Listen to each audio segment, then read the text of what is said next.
Would like to call to order the Meriwether County Board of Commissioners meeting for April the 23rd. At this time, we'd like to have our invocation by Commissioner Gray. Everyone with God with us. Heavenly Father, we come before Thee right now in the name of Jesus, thanking You for allowing us this opportunity to assemble here once more and again. As we surrender ourselves in prayer, we pray that You would grant this meeting unity, hope, and vision. Then, Father, we ask that You empower us with Your guidance, wisdom, and knowledge, that we may be able to make wise decisions for Meriwether County. In the name of Jesus, we do pray. Amen. Amen. Pledge allegiance. I pledge allegiance to the flag of the United States of America and to the republic for which it stands, one nation, under God, indivisible, with liberty and justice for all.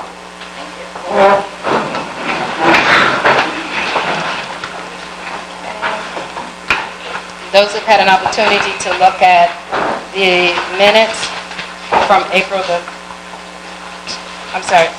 at this time we would like to get a motion to adopt the agenda. Is there a second? I'm sorry. We'd like to adopt the agenda with one addition on new business, item number 9. It would be the City of Granville is surplusing a truck to give to the animal shelter, and we need a letter of approval to be sent to them. Okay. So with a request. So with that change to the agenda, can I get a motion that we accept the agenda with the new change? So moved. Is there a second? Second. Okay, there's been a motion and a second. All those in favor? Thank you. Okay, the minutes. Hopefully everyone's had opportunity to read over the minutes for the regular meeting on the 10th. Can I get a motion that we accept the minutes as read, as presented? Sure, okay. I'll second. Okay, so there's been a motion and second. Can we get a vote? All in favor?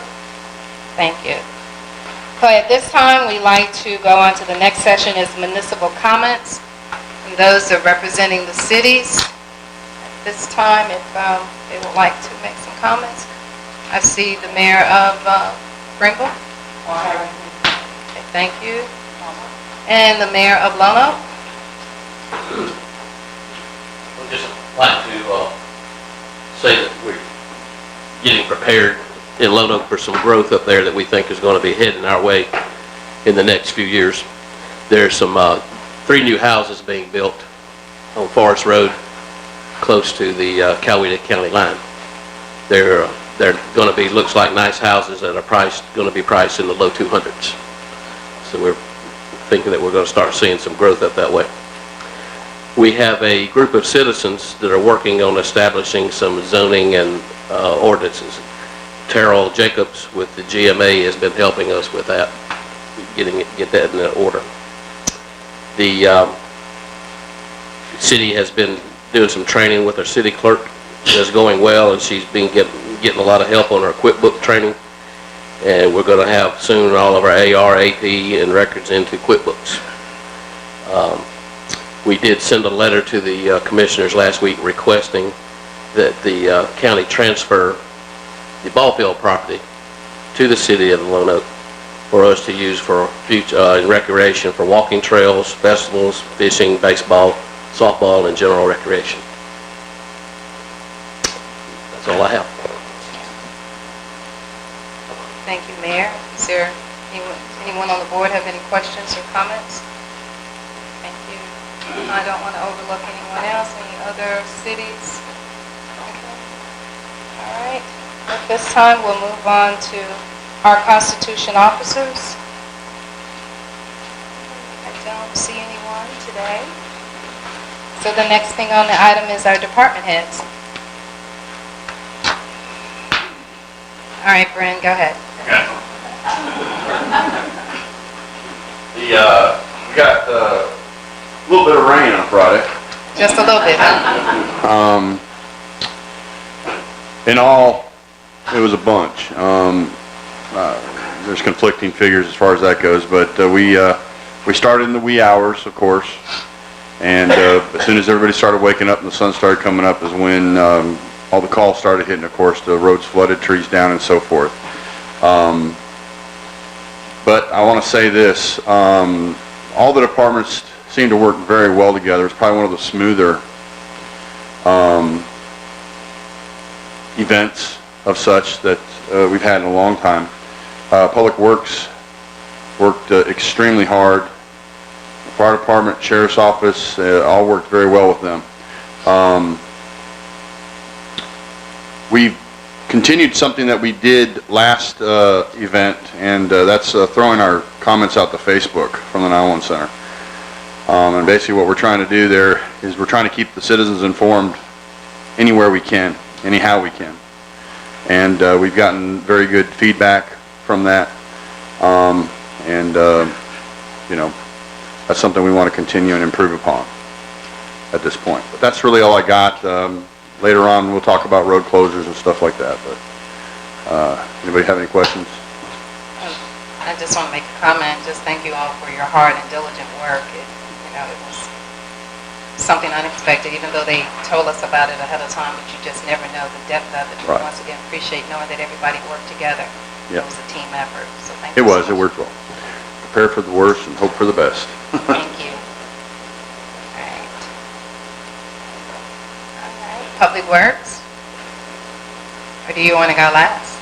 No, Come on up. just going to echo a little bit what Brent said. We appreciate all the help that we had throughout the storms, and I just definitely need to say this, and I hope you put it in the paper, Mr. Johnny. We're out putting barricades up, signs, road closure signs, and we have people throwing them in the water, just saying that we're not putting signs out. It's real dangerous out there, you know. We're out there working hard, putting these signs and everything up, and people just go and throw them away or take them. And we need to get that in the paper about the citizens, you know, let the citizens know, because we're notifying 911 every time that we close the road down and where the barricades are and all of that. So, and I think we're going to talk about more road closures at the end, so I'll have more comments then. But I just wanted to actually say that about those signs and barricades and stuff. But as of right now, we found another road right before we left to go to home today. Sewell Road. It's half of the lane washed out. So, but we will go to evaluate that tomorrow and see what we can do. And, you know, I don't think that it's that these people don't realize what they're doing. I think they realize 100% what they're doing when they take these barriers out of the road. It's just they don't give a damn. And that's something that needs to be addressed. I know when the Cove Road washed, there were several times that I received calls that individuals had picked up the barricades and thrown them in the ditch purposely. And, you know, what that could cause somebody that happened to come through there that's not familiar with the area That's right. and didn't see it, you know, it could cost somebody their life. That's right. And people think it's funny, but it's really not. If somebody sees that, we need to report it, because I would like to see those individuals prosecuted to the fullest of the law if we can, because they know exactly what they're doing. That's right. Any more questions? Thank you. Thank you. Yeah. Mr. Gay? Mr. Chairman, I just want, while Todd Rails here, I know we're going to talk about roads a little bit later, but we received a letter written April 11th that is to the road department. It says, thank you, thank you, thank you, and just for the work these guys have done on Bond Road and Fern Road. They've got done some grading there, and it says, again, thanks so much for taking the time to read the letter and actually see the results so quickly. Appreciate you so much. Love Meriwether County and using this road is getting attention. It's definitely was really stressed going through it very difficult. And so I just want to say good job for you and everybody. Okay, thank you. Thank you. All right. Ms. Carol? Okay, thank you. Ms. Kathy?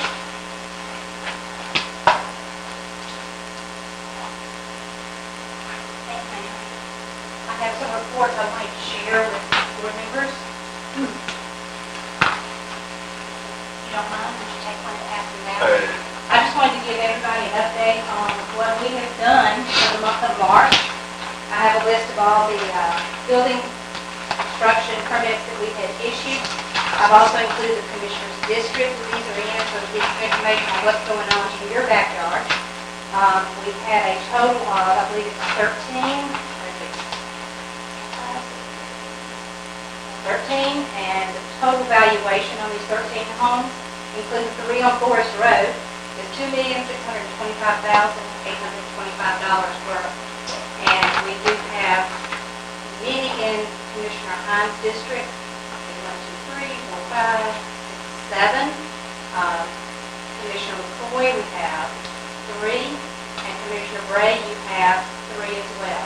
So there's a lot of activity going on in our county. This again is just for the month of March, but I wanted to give you an update to show you what's going on and where it's happening. Okay? Thank you so much. Thank you. And I know that Cassie and I met yesterday with, on some other developments that occur in that same area. They're looking to build, about 12 houses. How many total was that for the year? I do not have any, I can give you that next month. Thank you. Anyone else? Chief, I'm sorry. Fire Department? Not at this time. Ms. James?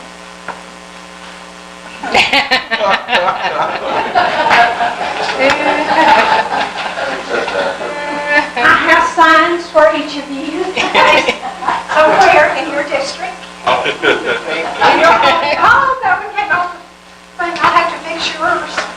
Yours, I'm sorry. But the cleanup is this Saturday. Thank Just dangerous. That's right. Ask Commissioner McCoy 1. We have 2 for the county to play somewhere. This is this Saturday. And Terrell, I hope you know that the tire pickup was continued until May 18th. So you can take your tires, you don't have to do it all this Saturday. But you've got 3 weeks, I think, to do that. So we're expecting a lot of trash, so. This is the trash that you want to pick up. That's right. This is not being thrown anywhere else. We're ready. We got a lot of teams so far. We've got not as many teams as we usually have. I think I've got a total of 55 people out working right now, probably 60 south that are in maybe 7 or 8 teams. But, So you're still accepting the teams if oh, anyone? absolutely. We take them right up for Friday night at midnight. Just wanted to remind y'all, put your signs out. We've got them all over the county. I delivered signs the other day. We just want to get them out, so everybody remember. So I went to one City Hall and gave them some signs to put out. She said, oh, I forgot all about it. So we don't want you to forget that. And once again, this information is on the county website, so it will give you, just where the locations are at. And we do encourage people to, the tires, you can take them to Public Works, so. And we did extend that period of time until May the 18th, had to do that for the grant. For the grant.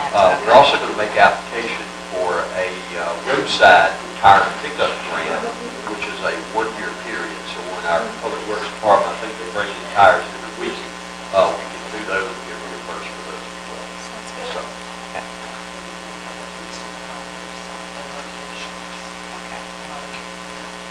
Ms. Beverly indicated that on our website, we do indicate the locations and the drop-off as well. So there's really no reason for people to just drop it off on the road and street, because we are providing many opportunities and places for people to do this. So the county does this twice a year. So, we always hear about spring cleaning. So when you do your spring cleaning, just take it to the designated sites. Well, thank you. You're going to It's put it, already out on the star. it's on the front page. Although Ms. James, the location of the star is not supposed to be correct, because I got that too late. The Warm Springs location is moved up the hill. But it'll be in the vindicator. Anyone other department head? I don't want to overlook anyone. Skip? Thank you. And Keith, I had asked the chief. You have anything, Keith? No. All right, thank you. Since no one else from the department has, our next item is public hearing, and is there a need for a public hearing? Okay, so there is no need for a public hearing. Moving on to our next item is unfinished business, discussion of recreation. And I had originally requested that to be there, and then you were not here last time. I'll make a motion to table until all 5 of us are here, because there is something that I want to discuss with all of us. So we have a motion, get a second? Okay, there's been a motion and a second. Can we get a vote? All those in favor? Thank you. Moving on to our new business. The new business, item number 1 is 2019-2020 Shaw Hankins Insurance Proposal. Open it up and staff. All right. My name's James Clark. Barely hear you. I'm Senior Account Manager for Shaw Hankins, and we are the broker for your health insurance and dental, vision, and the life insurance. And it's coming up with open enrollment this May with another new plan year starting July 1st. And proposal first is, I believe, in your packet that you have on page 3, then said that the alternate 2 would be the recommendation that you go with. There are a few plan changes in there to keep the cost down, minimum changes, deductible going up, a few, 3 of the prescriptions, copay is going up by about $5, $10, and then a higher percentage on tier 4. The out-of-pocket maximums for the family is going up slightly. That pretty much matches what the ACA maximum amount is that can be. So, but with the alternate 2, you're looking at only a 3.8% increase. Now, Cigna has also come in with a dental plan, and they said if you select the dental plan with them, they will take another 1% off of the medical rate. Do we know what we're currently paying for dental? You should be on page 4. So currently, MetLife came back with a 6% renewal. That's who you are with now, MetLife. Cigna came in with just a 5.9% increase. So there's not a big difference there, but the big difference is that you get on the extra 1% on the medical, which I believe on that one was, I think it was $75,000 extra off the medical. It also looks like it adds additional x-rays per calendar year. It adds Correct. panoramic.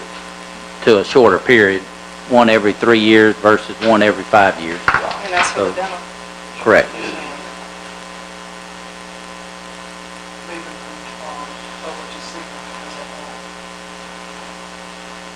So if we move forward with it and do the dental under Cigna, then it'll drop the medical by another $9,500 roughly. 1%. What was that? Or is that already Yeah, calculated in that alternate number 2? No, that would be an additional savings. Okay. So it would be a 2.8% increase. And yes, you are correct that I was going with the overall medical with that earlier, but yeah, that 952,000, yeah, it'd be 9,500 less than that 952.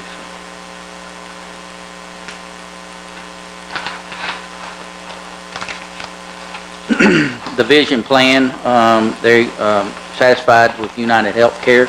There is a rate guarantee. I believe we got 2 more years. Is it 2? 1 more year until next year. Rate guarantee. Been very happy with that. We did market all of these. I believe y'all might have gotten an executive summary where we show where we did market each of the medical, dental, all the plans to a lot of carriers. And Cigna was one of the ones with the vision, but they were really uncompetitive on the vision, not enough to make a change. So staying with United Healthcare on that.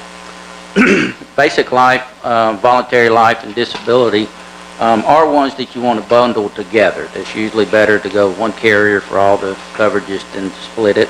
One America was currently under a rate guarantee, but due to some customer service, actually due to a life claim, it was the group wanted to move away from One America because they just service given was not what was expected. So we took it out for bid. Lincoln came back with the best. They actually have a decrease on the basic life, which you give all employees $35,000. I believe we upped that 2 years ago or last year. And so what Lincoln come back is almost $2,000 less per year. So it's about a 16.7% decrease for the basic life. And that is what the employer pays. Y'all pay that for the employees. The voluntary life, which is paid for by the employees themselves, is the rates were matched with what currently was for One America, except for one tier. These rates are what's called age banded, so it depends on your age. But the 70 to 74-year-old age, the rates were actually about slashed in half. They're a lot cheaper for that group. They also increased, or Lincoln gave a better guaranteed issue. And what that means is when new hires come on, under One America, they were able to choose up to $100,000 of coverage with no health questions asked. Lincoln has brought that to $150,000. So as you get new hires, they can. Well, I mean, it would be based on how much it is per. This is voluntary life, Okay. so it's the employee is paying for it, but they're able to get more on the guaranteed issue, and they are able to get more on the spouse, up to $30,000 for a spouse. Also, one good change on this is with One America, if a employee had their spouse covered, the spouse terminated the coverage at age 70.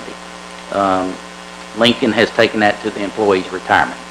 So once the employee retires, then the spouse loses. So it is possible under this plan, a spouse who is older than 70 could still have the coverage under their employee, under the employee's coverage.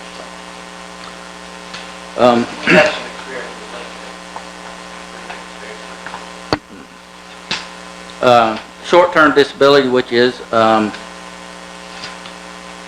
paid for by the employee.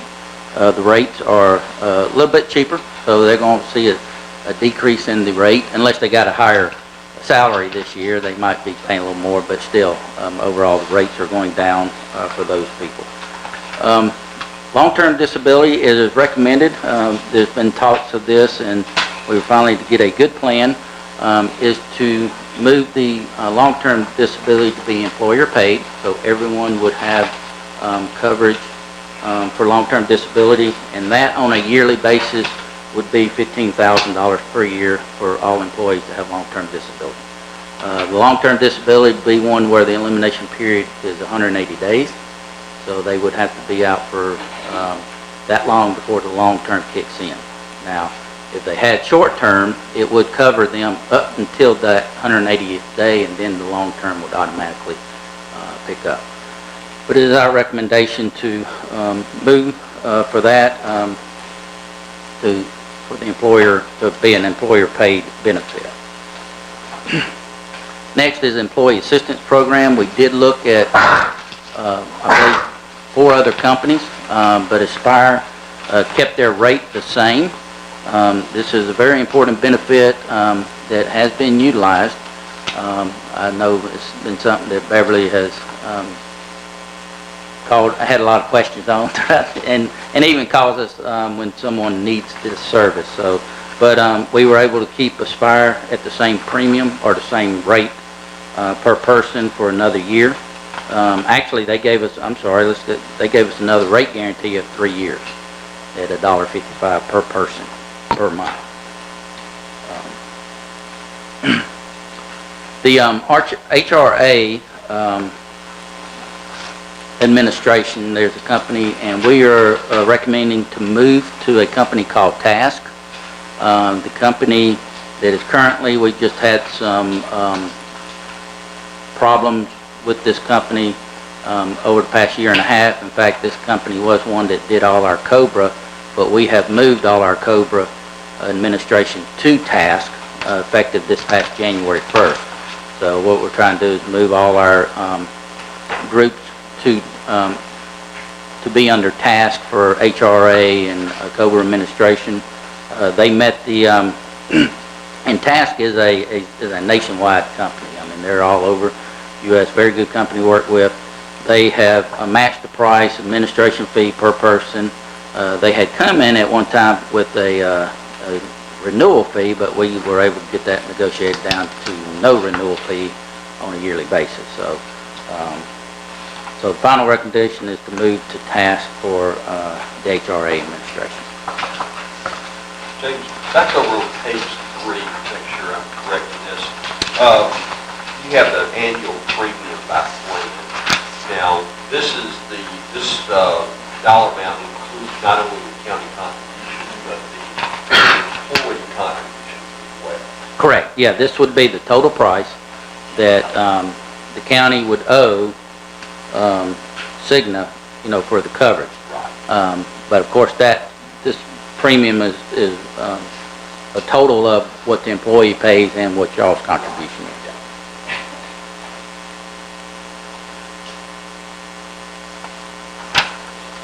Anybody have any questions about that out there? Because I was confused up until today.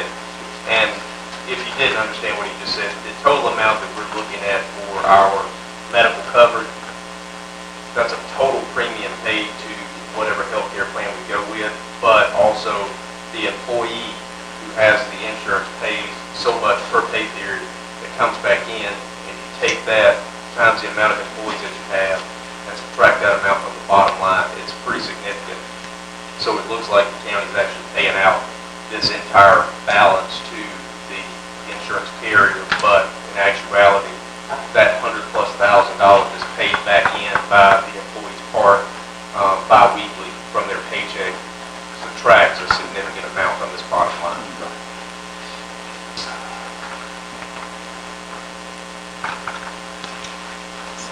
Is there any other questions or comments? Chairman, we would, during the presentation, if the board has any other additional questions, we would recommend James's recommended reviews. And that is the alternate, that is number 2, The correct? alternate 2. And that's bringing in the bundling. Yes, ma'am, with the dental. The dental, Right. which with would the bring it dental. down to, instead of the 3.8%, 2.8 to 2.8%. increase. I do have a question because I've never worked for an employer that actually provided long-term disability. So that recommendation for us to pick up an additional, so that all employees have it. In these seats, it's kind of damned if you do and damned if you don't. Right. But I have to put it out there. I don't know if that's the best route to go because there's going to be so many people that don't utilize that, and there are fewer that do than the ones that don't. Right. So I don't know if it is something that I'm ready to move forward with for another $15,000 on that recommendation to pay for everyone to have it, because it's rare that it's used.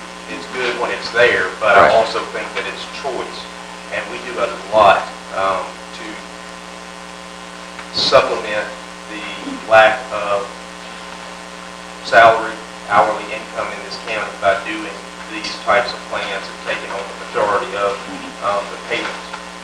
I just don't know if I'm actually going to the employer pay the 15 so that everyone is covered, because I honestly do feel that there's a lot less that utilize, and we hope nobody has to, but I do think it's a choice, and I think each employee needs to make that choice whether they want to have that coverage or not. The reason we included that is more of a recruiting to the sheriff's office, attract I understand. more qualified. But there has to be a point to, either we're going to step up with the salary if we can, but there has to be a point where we stop. And, again, damn if you do, damn if you don't. It's hard to get employees, but we do have to stop adding and adding and adding, because once we it's not gonna be there to What we add. can do in the budget process, when we look at personnel package, we can offset that somewhere with that personnel package. And I understand the negotiation, James, they have to take place and all. I wish this is a dilemma that we have every year. We are rush, let's get it in, and I know we went a little further asking for further, for y'all to go in and negotiate further on this, but, you know, I'd like to, I don't know about the rest of the board, but speaking for me and doing a lot of this in my everyday, I'd like to have a little more time to process everything, to be able to go over, to be able to look at it, question it, and then we get everything today, and then we have to make a decision tonight because May 1st, we have to have that in, and then if there's a way by next year, I'd like to see those negotiations within 2 to 3 weeks prior to our meeting that we have this put in front of us. James, the long-term disability is available as an option. Correct, yeah, and we didn't include it, but we did get rates from Cigna on the voluntary long-term disability, and I believe they were about a penny less than what One America was too, so they came a little bit cheaper also. So that would still be, you know, if you didn't go that route, then they would still have the option to voluntarily pick it up. And was that put in for the bundling purpose, or if it's pulled out, does it change the rate at all? No, it won't, no. In other words, with the basic life, no, it's not contingent on whether you choose the employer paid or not. One of the things that Mr. Greg had mentioned was maybe, and this kind of gets back to his issue of the timetable, is maybe we start to look several months ahead on ways we might be able to work on, just holding those costs, saving those costs, and look at several options, as we go in and try. And what we'll try to do this year, a lot of things that drives this is the renewal of the medical coverage. Because it was actually, literally, we didn't get the renewal till last Monday. I mean, there's that. So what we'll probably have to do is tell Cigna, you've got to get it, if you want to maintain our business, you need to get it by X amount of days. Tell them if they want to maintain it next year, they need to do a multi-year contract locking in this price. Okay. And I'll go with you on that. Definitely. So I guess the question would be as to whether or not the board wants to include the long-term disability or leave that as an option for the employee purchase. So that's the 15. 15. Wow. It's the long-term disability. Is it in this figure? No, it's not. No, Okay. it's not in that figure. And as Commissioner Threadgill said, most companies do not provide that. But on the other hand, our finance person is bringing to our attention to be able to recruit and have some more selling tools within our recruiting. So is this something that the Sheriff Department brought to your attention, or how was it? Right now, very seldom. Yeah, it is very seldom used. People seem to get excited about having. And I understand that line of work. I mean, dodging a bullet isn't that easy. Versus the option of them paying it for themselves. What much of an increase would it be for them? Usually when you go with an employer paid, it's a flat fee, no matter what the employee makes or their age. When we go to involuntary, it is age banded, and then of course it's based on their age. Every year, 5-year age increment is more, so the older you get, the more expensive it gets. And then of course it also depends on your salary. So And that all would be this amount cover the firefighters and all this? Everybody. I know we're expanding that. So and because it's a flat rate, so the thing is, that won't change, or will it change every year, or once the county locks itself in? right now, Lincoln gave a 2-year rate guarantee. A 2-year rate guarantee? 2-year rate guarantee, so at that time it could or could not,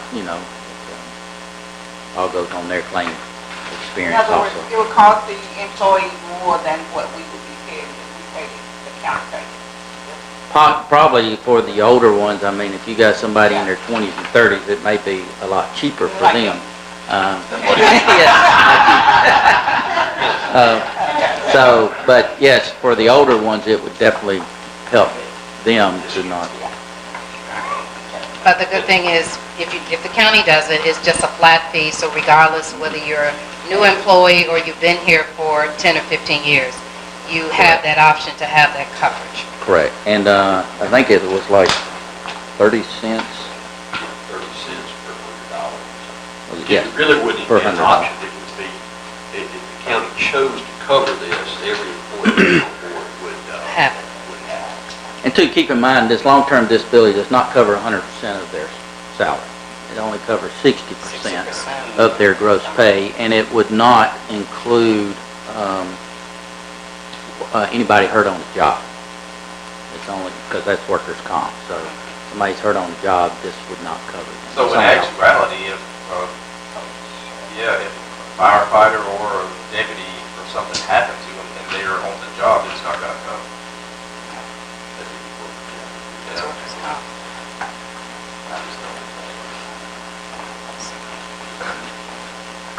But that is not part of the package. That was something different. Okay. Any other questions or discussion?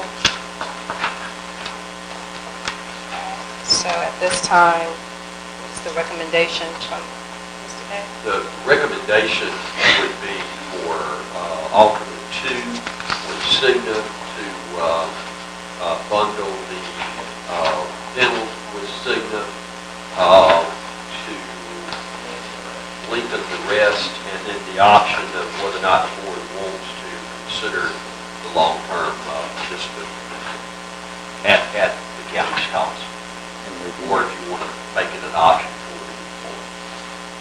So that's what the short-term is, an option. Correct. Do we have to vote on the whole package today? Can we exclude the long-term disability from the beginning? I mean, if you don't approve that, it'll just go voluntary. It'll go non-void and void. For the employees, Okay. Hearing the recommendation from our county administrator, can I get a motion that we accept the proposal to take alternate number 2 for our county employees with the dental and also with Lincoln? And I guess we need to see whether we want to continue to have the long-term, or we're not going to vote on that? Exclude that. Exclude it? And Okay. everything else in the package is recommended. All right. The other one we have is Aspire, that's something that does the Council. counseling, so we want to continue that. Okay. And the HRA plan goes through task now, rather than continue on, we definitely want that, because that kind of ties in with what we're doing with our work. All right. This would basically review the benefits that we currently have for the With the exclusion of the long-term. long-term disability. It's not right now a benefit that the county pays for, so that's something that would be optional. And I think, maybe thinking about that and moving forward with the others. So at this time, I'd like to call for a motion that we accept the recommendation from our county administrator, which is the alternate number 2 with the exclusion of the long-term disability. To include the Lincoln coverage, And, the yeah. rest, and the task with the Right. HRA plan. Right. So it had already been expired. So the dental and the Lincoln. So can I get a motion that we accept that? All right, can I get a second? Okay, so there's been a motion and a second that we accept the recommendation from Mr. Gay with exclusion of the long-term disability, and then we're doing dental and with Lincoln. At this time, can we call for a vote? All in favor? All right, thank you. Thank you for Okay, your thank you. presentation. Next thing on the item is this CHIP for CHP contract for 2019 and 2020. That is Corporate Health Partners. Yes. Hi, I'm Camille DeLeese with Corporate Health Partners, Director of Operations. With me, I have Catherine Sims. She's the account manager, and probably your most recognizable face here is Michelle Sable. It's been with you all for quite some time. She's the program manager and the health coach as well, serving your employees here in Meriwether County. I did have a few slides that we had handed out to you in your package just to go through. I thought I'd just give a really brief overview and then answer any questions you have about the program. We've actually been here since 2010. The first screenings were held that year, and I think the story that we can tell about the success of the program here is one that we're very proud of. We're, as a company, offer a very comprehensive wellness program. I think most of you are familiar with it, but as you know, the backbone is health awareness, where we make sure that employees have the health screening every year, that 30-minute sit down with the employee to go over not only the things that were revealed in that screening, but then also things that may have changed, good and bad, throughout the year. And then there's goal setting, and then of course subsequent follow-up coaching, and we'll get into the details of the program itself. I think the most important thing that we focus on is risk reduction. We know, we just all know, but studies show that health risks do increase 1 to 2% a year as we age, because as we know, as we get older, it's a lot harder to stay healthy. So we measure success not only by just keeping that flat, so we just keep participants where they are. That might be one measure of success, but we measure through the data the success of the program when we see a risk reduction. So that first slide you see is members who have participated in the program since 2012. We couldn't go quite less than that because it becomes a little more identifiable than we like. But out of those 41 members, we did have a decrease from 75% in high risk to 65%. And then we saw an increase in the low risk population, which is a great success. It's really difficult to be low risk. And aging, of course, by over 6 years. So that's some great success that we see in the population from that group. We also measure year-to-year success in risk reduction. What we like to see is that then it translates into cost reduction. And some of the cost reduction that when you question maybe, is the wellness program worth it? Some of the things are things that we can't predict. We know that diabetes is the #1 costly preventable claim. We know that since we've been here, we've identified some of those who were undiagnosed diabetics. And we've had a really huge campaign in keeping the pre-diabetics from becoming diabetics. So those are the things that we can't really measure. I think direct savings would be in your renewal rates each year through the insurance company. Some of that is preventable claims, and some are not. You know, as we know, there are things that happen that probably weren't preventable, but we feel the responsibility not only because we care about the employees to get them healthy and healthier and be happier and more productive, but also to save the county money in turn by addressing these health concerns and keeping them under control. So these are great results. I was going to let Catherine have an opportunity just to talk about a success from 2017 to 2018, which is the latest data that we have, and some weight loss success that we have. So as you can see here, we had a reduction in obesity, 4 fewer people with a BMI greater than 30. We also had some individual weight loss successes. 3 participants lost 30 pounds or more, and 16 participants lost 10 to 19 pounds. So as we know, obesity is often tied to diseases like hypertension and diabetes. So the fact that we can make an improvement in the overall obesity numbers is huge. We don't always see a reduction in obesity over the years because we know some people gain weight as well as others lose. As far as other improvements in this year's cohort, we had a decrease in the diabetic glucose range, 5 less people in that diabetic glucose range. So like Camille was saying, we're hoping that the diabetics are managed. They're going to their doctor, they're taking their medications and improving their lifestyle habits. But we also want to keep them from getting unmanaged. And so the fact that these 5 went to a pre-diabetic level is huge because they're really making the changes they need to manage their diabetes. Let me ask you, did they have a decrease in their glucose finger sticks, or did they have a decrease in their hemoglobin A1C? That's a great question. So we do a reflex glucose test. So if someone has a glucose greater than 120, we check an A1C. So these are A1Cs overall. And we do venipuncture, we don't do finger sticks. Our screenings are always full venipuncture. So we take that A1C. So on the next page, you'll see some of our touch points throughout the year. Something that's different about our wellness program than others is that we have an on-site presence.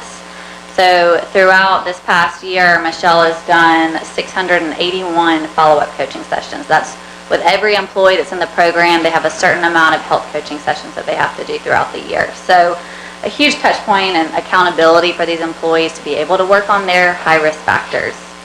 We also have other programming throughout the year, including challenges, health challenges. It can be a pedometer challenge, a water challenge. We do challenges quarterly. And then Healthy Breaks, which is just our words for health educational presentations. We do those bi-monthly on various topics. And the last thing here is the wellness team. We form a wellness team each year from different departments. They get to share their feedback and ideas for the program and calendar of events. So the wellness team meets bi-monthly. And then with that, I'll let Michelle touch on just some success overall of the program that she's seen. Speaking of an employee who is diabetic, who has had some significant excess. This employee came to us in 2015 as a new employee, went through the screening, was not diagnosed as a diabetic at that time, was having some symptoms, kind of, brushed those off a little bit, knew something was going on and they probably should get some medical attention, but just hadn't found the time to do that. When we got this employee's screening results back, it was obvious based on the glucose and the A1C level that this person was in trouble. They, by all indications, were diabetic. They also had high blood pressure, high triglycerides. So I was tasked with contacting this employee immediately upon getting their results and letting them know what they were and what that meant to them from a health standpoint, and strongly encouraged that employee to follow up with a doctor. And they did, and were diagnosed with diabetes. This is a person who really took this to task. They really wanted to work with their doctor and get their medical issues under control and be a part of the process of making the decisions as to how they would be treated and so forth. And I'm happy to report that this person has decreased their A1C by 9.5 points since their initial screening in 2015. That's huge. And they've done that without having to go on insulin. That was one of the goals that this person, had set for themselves to, if they at all costs could, avoid going on insulin. That was a strong motivator for them. They now report, making a conscious effort to stay healthy, and know that it's important to take the time to do that. That it's not selfish for them to take time to take care of themselves. And the person has also told me that, through the health coaching, it helps them stay accountable and focused on their goals. And oftentimes, I'm able to give practical tips that they can use to help, keep their diabetes and other medical issues under control. So this person is a huge success. Obviously, we have lots of other employee successes that I could share. I have people who have quit smoking that report that they are saving money, they can breathe better, they can taste their food, and they're really pleased with, being tobacco and nicotine free. I've had several employees who have lost weight. That one person reported that they weigh less now than they did in high school, and they actually met the goal that they set for themselves, and they're now 6 pounds under that goal. So they're somebody who is very pleased with their weight loss success. Another diabetic employee was able to decrease their A1C by 5.7 points by checking their blood sugar regularly. They hadn't been doing that. They found a new doctor that they felt comfortable with and a new glucose testing device that allowed them to check their blood sugar quickly and on a more regular basis. And they've actually also lost 18 pounds in the process. So those are just some of the successes. And I wanted to share, with you that I am on site to do follow-up coachings and meet with the wellness team and get challenges going and do healthy breaks. I'm usually here 4 to 5 days a month, sometimes more, depending on what we've got going on. And I see the employees as much as possible at the sites where they're working. So I'm traveling all over the county.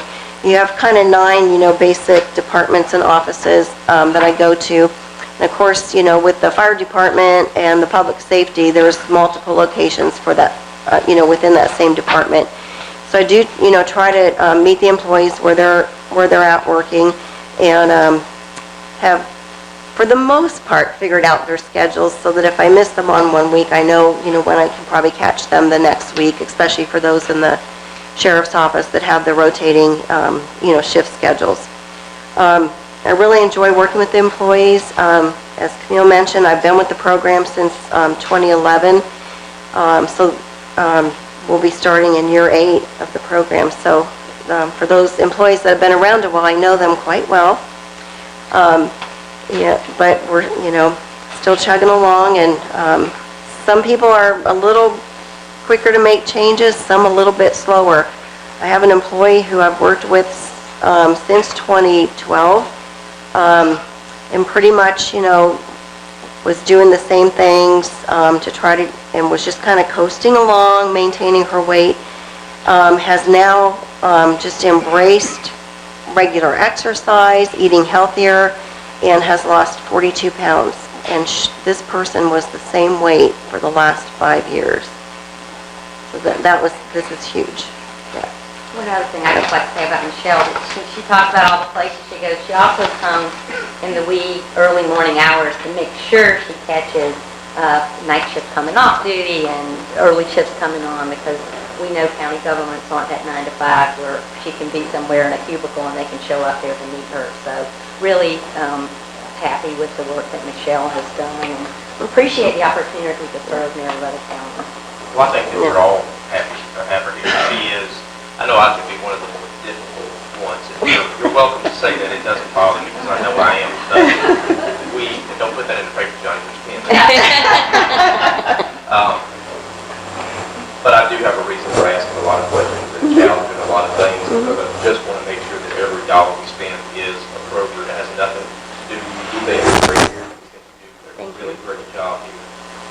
But when you say that this plan has saved us money with the premiums, do you have documentation showing us that, besides just the story? Is great. I think it's a great success. But I would like to see next presentation, or even after this, if you can put something together showing us where what we're spending to do this is actually saving us something comparable with our premiums for that. I just need something to show where dollar for dollar we're able to do something, or what it is that it's actually helping us save. Right, and I totally understand what you're saying. I think you have it really through Shaw Hankins. Yes, we do. Provided that. Yeah, That's how we are able to get the reduced price from Shaw Hankins, based on the information that you give them. Right. Even So, though they're in Pampa, but that's how they've been doing it. No, I know that's how they do it. I just need to see numbers. So, James can provide the information on the increases that have occurred since CHP has been in place. We don't have that information in with us. Most of what the ROI that's difficult for us to show, as I said, are the avoidable claims. And that is a predictive model. But I think if you're looking for a concrete claim saving, you have it from the increases that you passed along through the years. Okay. I think it's And I understand that it's been zero. I understand there's a part in there. I'm just an exact person, so I I like to see understand. exact for exact and what it's doing. And Yes, and Hope Yeah. that doesn't offend anybody. but No, that's- not at all. No, not at all. I think that you, Shaw Hankins, can provide that. It's not always a story that's a straight story to tell, because as you know, not all claims would have been prevented, or aren't preventable. So when their increases are passed on, oftentimes it's not because of that the wellness program was not working. It was an unavoidable, an accident, a preemie, we know, that are really high claims that wouldn't have been something avoidable by lifestyle. So what we try to do is make those things happen that are avoidable through lifestyle choices. The data that Shaw Hankins can provide, though, can show that you actually have enjoyed a 0% increase for several years, and I guess only a 3.5% this year, which the industry standard, I think, that Tammy quoted this afternoon. Yeah, that's fine. I mean, Yeah, so I don't know if Beverly had printed it out, but we did go back over 5 years. And since 2015, we're not counting this year, but we were at a negative 1% if you average it all together. So in 2016, we come in with a negative 17% rate decrease. The next year, due to some claims, it was a little bit higher. We came in with a 14% over increase on the budget, followed by in 18 was a negative 7%, and last year was a 10%. So, like I said, over average each year, it was a negative 1, where national trend is 10%. So, without this, we feel that if national trend, we'd be standing here probably offering you a $1.5 million package on your medical only, where right now it's under $1 million. So that's where we feel like the plan, the wellness plan has really been effective in this. Because of all the groups we've experienced, I mean, I'll be honest with you too, Meriwether is our poster child for the wellness plan, because it's done so well, and none of our groups have these numbers. well, we appreciate knowing that we've been a great example of how this program works.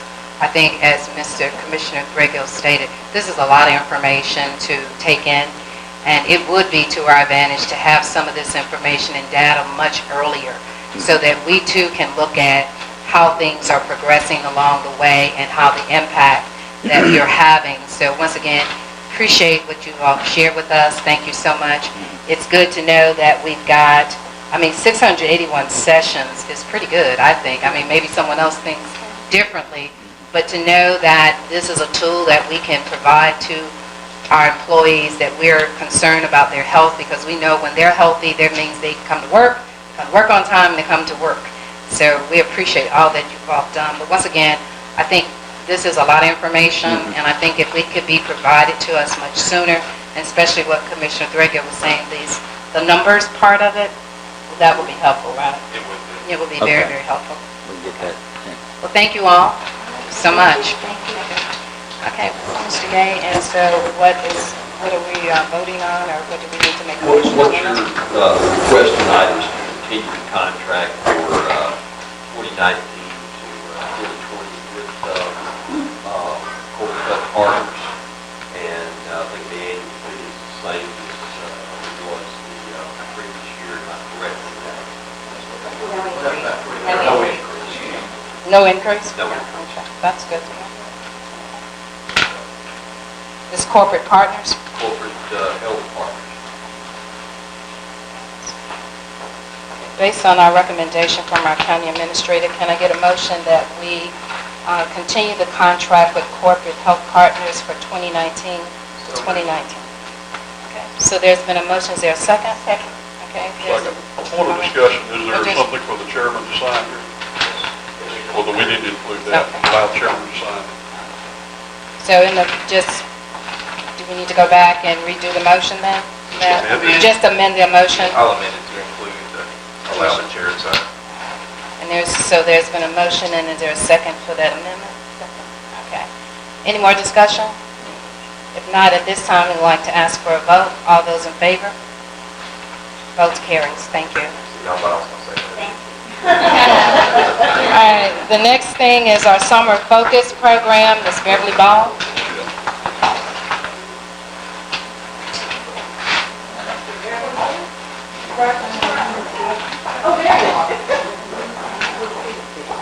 I didn't see you. So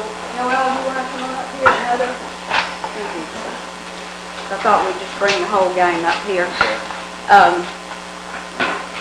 First of all, thank you, Madam Chair. Thank you, Commissioners.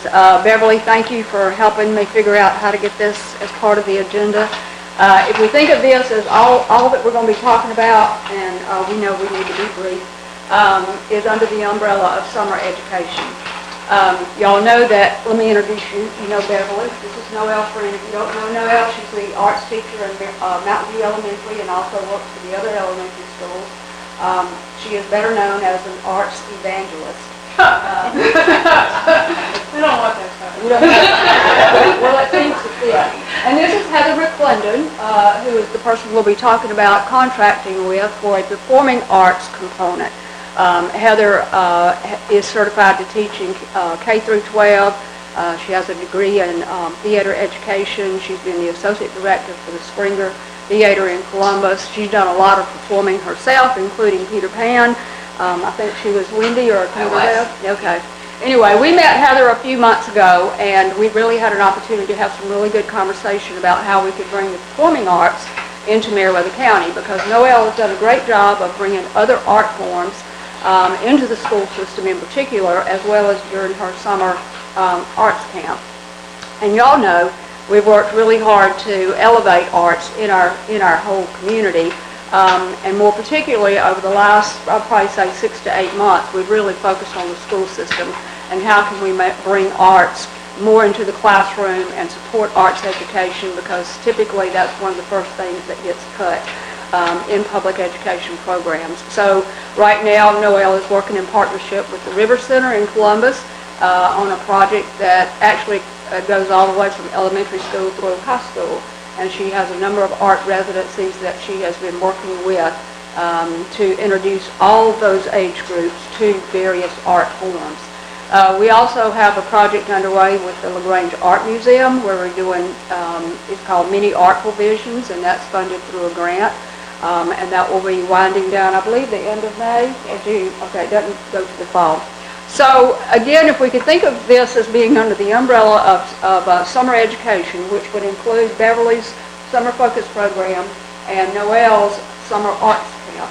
And what the goal would be is to bring Heather in and let her work with our young people in a performing arts venue, so to speak, and introduce our children and our young people to the performing arts. Many of them have never had an opportunity to experience this. They've not been exposed to it very much. Our second graders, as you know, did go see Peter Pan, but that was just an observational activity. It was not participation.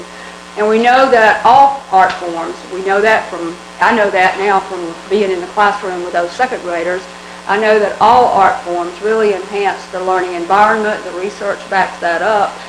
It helps to develop creativity and critical thinking skills. It helps with self-esteem. There's just a whole wealth of research about the value of arts. So this program that we've talked to Heather about doing would be, again, to focus on performing arts, but build a program, a curriculum around drug awareness and prevention. I have spoken to Sheriff Smith about this morning. I've talked to Bill about it. Sheriff Smith is okay with it as long as I satisfy whatever voluminous paperwork requirements Bill may have. But at any rate, those two folks are well aware of it and are in supportive of it. So it would be in 2 parts. One would be with the Summer Focus Program. And Miss Beverly, as you know, not only has raised some of these kids in our community, but she also brings the older adults back to help her in a mentoring capacity with her younger children. So the idea would be that Heather would come in and work with the youth counselors, I believe is what you call them, with her teenagers. And then they would go into the Summer Focus Program and work with the younger people. And they would use real-life scenarios to develop the curriculum, so to speak, or the content built around what kinds of things do you all run into in the community relative to drug abuse and alcohol. How can we help to work together to educate ourselves on how to say no, and then practice those skills. And in both cases, we do the first one with Miss Beverly's and the second one with the arts camp.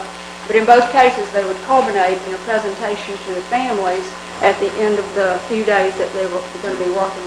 We talked about another component to that also, that creating that the drama scene to perform in the schools when school starts back during drug awareness month.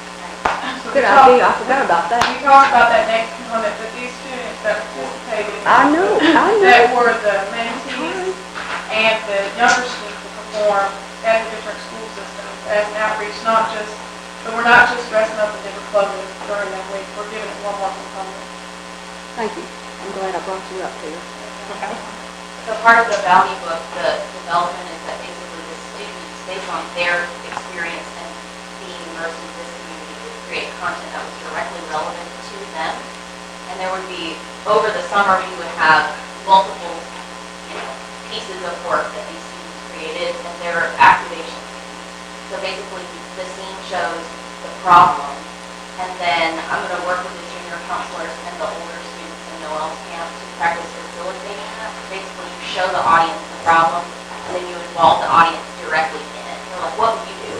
And they go, I would do this. Great, come up here and let me do that. And then they work through it. So it's a process-based version of theater. It's non-threatening and non-competitive, but all the content that's created would then belong to you all. So it's not just so isolated to the complex. So when you do it in the summer and when they actually go back and implement the things that they've learned, when would that implementation come? Would it come back during the regular school year, or because, if I'm not mistaken, Ms. Ball, your program only goes through, 6 weeks?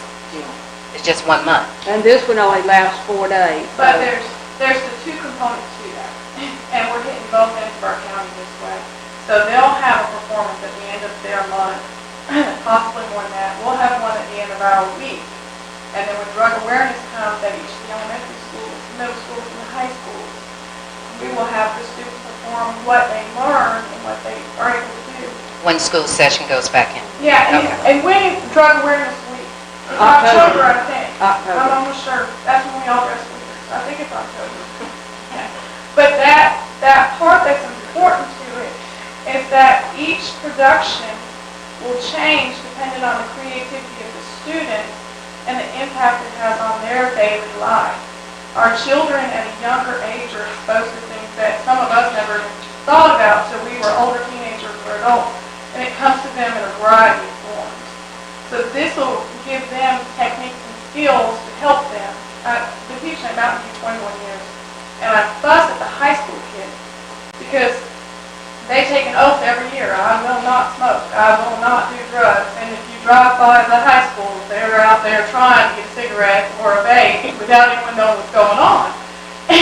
So this will add one more component that might help my babies. And they're, 21 years, they're all my babies. But that one more component might be the switch that these kids need.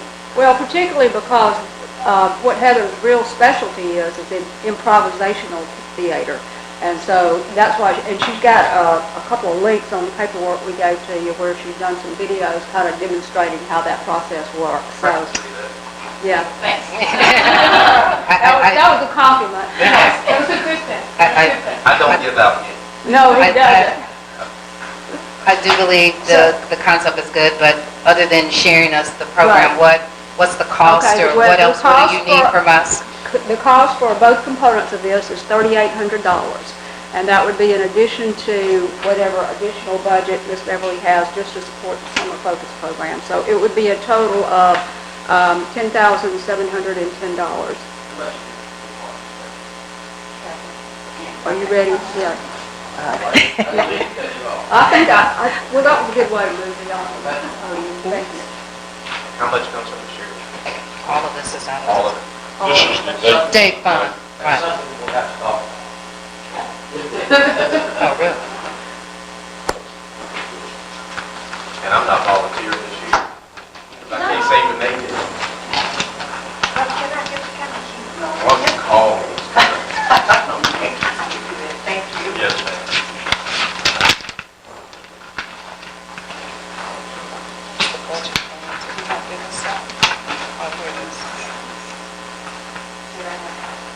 I was looking for this. So that's the non-assembly right now. Before I talk about what I'm here to ask you for, I just want to kind of talk about the summer camp. Last year was our first year in Greenville, and it was different because we left Lucasville, which was a given. We had been there for like 9 years, to move to something that was uncertain. We didn't know how many kids we were going to have or anything. But we registered 40 students and we served 38. We had 8 junior staffers and we had 9 adult volunteers. Our theme was Just Say No, and we would do, our whole summer focus was on drugs. I'm not going to go through everything I have on here, but I did bring some posters. I just want to show you what the kids did on the drugs. We ordered the DARE book, and they worked in the DARE book, and this is a really good book because it starts off with decision making, so the kids had to learn how to make decisions, and we know that's a big effort for our children. But I want to just kind of show you some of the posters they did, and I have to show you this one. I don't show you all of them. This one is my favorite. It was the most informative, and it says, keep it real, don't do drugs. Of course, they spelled drugs wrong, but hey. It says, they just showed a little picture. No, the boy was trying to smoke here, say no to drugs. And then he got really specific. No light beer, no beer, no wine, and look at this one, no liquor. L-I-C-K-E-R, liquor. I thought that was just hilarious. But this is some of the things they did. And all of the ones that participated in the poster contest, they got an award for participating. We did team building skills where we went in the gym and we had to work with each other because that's a big headache trying to work with each other. They do not know how to participate. And the cutest thing was the kindergarten, first grade, and second grade. I bought a big thing of Legos and I just threw them on the thing and said, build something. You know, I already know this, but just to see kids in action when you don't say a word and you just leave them alone and let them do their things, well, we got some great pictures of what they built with Legos. I don't quite understand what they did, but they did it. So, yeah, I'm good with that. We also did a project with the teens. How would it feel if you were on drugs? And we did this project where they had to wear gloves, and we had Hershey Kisses down at the end of the table. They had to turn around with the gloves on, walk backwards to the table. When they got to the table, they had to turn back around and take the Hershey's Kisses with the gloves on and try to take the silver off the Hershey's Kisses. And you might think that's kind of easy. That's not easy to do. And they fumbled with it, but some of them did it and some of them didn't. We had speakers to come in. Miss Veronica Dowell from Twin Cedars came in and talked about drugs. We had Sergeant Murray came in and talked to the 6th and 7th graders about careers. And we had Miss Sally Keith from LaGrange Museum come in, and she did a project on the kaleidoscope, and each child made a kaleidoscope. And we also did, we went to, as a field trip, we went to the museum. And I was a little nervous about the kids going to the museum because we took everybody from kindergarten all the way up to 7th grade. But it was a great experience. I was so proud of our students. They went in and they were just attentive to what Ms. Keith presented. And it was based on kind of like what you were talking about we were going to do. Because we got a chance, they just didn't come in. For instance, that picture on the wall. She wouldn't just go up and say, okay, this is a picture of Meriwether County on the wall. She would say something like, what do you see? And she would get the response from the kids. And then she would talk about the colors and the pictures and where this one is going and what do you think that happened there. It was really interactive and the kids really enjoyed it. We went to the Dollar Movie and pizza at Stevie B's in Fayetteville. We went to the Waterworks in Noonan, and we took in a Braves game in Atlanta. That was the hottest day of my life. I found out they give you the tickets up in the hottest day, part of the day. And you're sitting out with, the kids didn't feel it.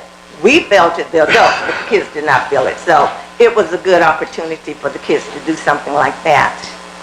This year we're still going to focus on drug awareness. We want to do some more educational field trips. We are introducing 3 new components, and one is the theater workshop that Ms. Carolyn has already talked about. I think this would be good exposure for our kids because they do not get a chance to see theater. They do not get a chance to go places to see a theater production or be a part of a theater production. So I think this would be another avenue for our campus to grow some confidence and to express different emotions and different ranges of emotions.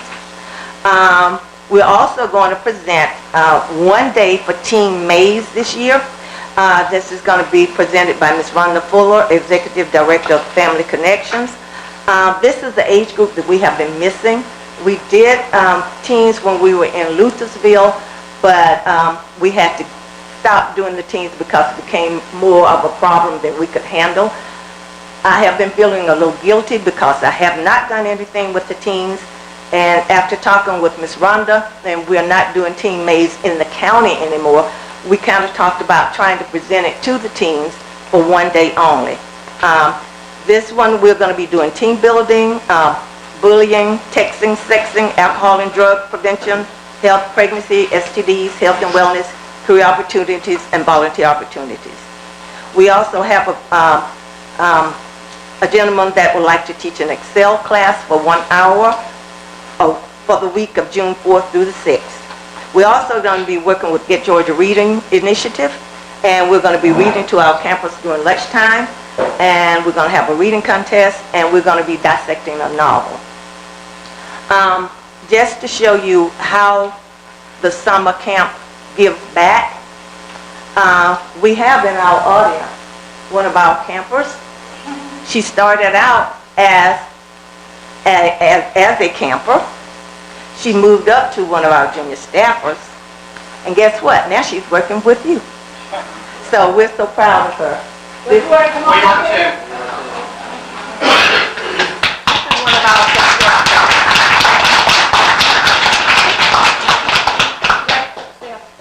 Very good success story.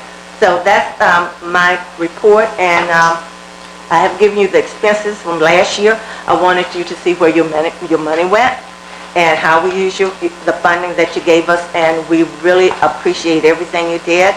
And on the second sheet is a proposal for this year. Madam Chair, may I ask? So, I want everybody to know, even last year, $8,761 for the total program, over $5,500 of that's for liability insurance and for rental of a building. So imagine what could be done if we did this $1,943 rental. Is that paid to the school board? Yes, sir. Well, if we're giving this kind of money, I think we need to bully the school board into giving a free rental. Please do. I would love for you to do that. I mean, I just think something needs to be addressed. Maybe we send a letter to Dr. As Griffin good as this and program request. is, I mean, they should be just thrilled to have it in their. But you know, if the sheriff is willing to give the $10,000 out of the Dr. DARE Griffin. or DATE fund, then, you know, a little bit of giving on every end to help educate kids that are here. And I may be speaking out of turn, and they may all dislike me at the end of the day, but I do think maybe a letter sent to the superintendent requesting that it be free rental Thank would you. help a lot. And I think with our new superintendent that we have, he's been very supportive of all the grants and the art things that we've incorporated across the school system. And it's a new exciting thing right now in Railroad County where the arts are going to take us. And I do think he will help support that. Well, they work at a much bigger budget than we do. I agree. Well, one of the things I'd like to bring to the board's attention is the building that Ms. Beverly was in last year. It was brought to the attention that it had a mold problem. And it limits the amount of time she could be in it. So we did go back to Dr. Griffin to get an estimate of it, and I'll make sure that the board gets a copy of it. But it was ServPro, and it came right at $50,000. So they're not going to be able to be in that same building this year until that's addressed. The issue was utilities, that they were paying more than just the renting the building. We too questioned it when she initially got the bill. She brought it to our attention. However, from my understanding, he is giving you another building to work in this year. And so, once again, and the thing that is so sad is these buildings are sitting there and they're not being used. And so, and if you don't address the mold, it's not going to go away. So I understand there have been some citizens who have expressed the desire to help. So if there's anyone else who know of any opportunities or grants that could offset some of this cost, I'm sure that they would look at it. So, I mean, it's just having more dialogue and making sure everybody knows the importance and the impact of this program having. But, so the building that he's offering you now is where? It's beside Building B. It's Building C, which is the alternative school. That's the one that we're going to be using. And is it a smaller building or? It's smaller. So that, you know, maybe the board may not have been aware, but that is the problem with that building. It has mold in it. So, and, well, thank you all for your presentation. Everything was great. I have a paper about our honor. Oh, well, please, we got a lot of paper. Just give us more paper. No, I recycle. But if you'll read over this and share it with other people, the first year we did it, we had 10 kids, and last year we had 40 participants, and we had 15 volunteers from Chestnut High School. So if you'll let us know, I want to shoot for 50 to 60 students this year, and that'll create more of a demand in some time. So, thank you. Thank you so much. So, Mr. Gang, what do we have to vote on there? What, board, feels like, you can support this. I would suggest maybe that, finance director, meet with them, with the group, and maybe the sheriff to kind of iron out the, you know, what we can contribute legally from the DARE program, and then take a look at whatever there is a balance, what that would be. And also in that, we'll go back and, maybe pay a visit and follow up with letters to see if there's anything we need to do for, the school system rental. The liability insurance, I think we talked about that. Well, that, But it looks like that's maybe that'd be a cheaper way to get that done. It seems like. Just don't want to see the county paying the county to rent a building. Right. Yeah. We'll sure work on that. And so I would say if we could do that, we'll look at bringing, this back, maybe next meeting. so the amount Starts June. starts June 1. So looking at, No.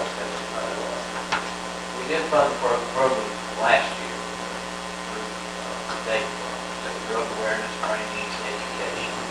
It is a very strict set of guidelines you have to go by. And looking at this, I think it won't be any problem as long as there's an emphasis on drug awareness. They thought we got there in the presentation. I don't think there's any problem. We'll look again at those things. And the sheriff does support it. He's I don't know the right word. You have to protect the money in that account, so we can use it for, his CHAMPS program, purchased a vehicle, one of the school resource officers is building the CHAMPS, and also he's trying to work with the school board to get another school resource office involved in the CHAMPS program. So he's very protective of his money, but, as Carol said, he does support it. so And I really think that we'll be able to reduce some of these costs some, so, you know, they were asking for 37. 38, 3810 and 75. so the total is 10,800 for both programs. So Ms. 10,810.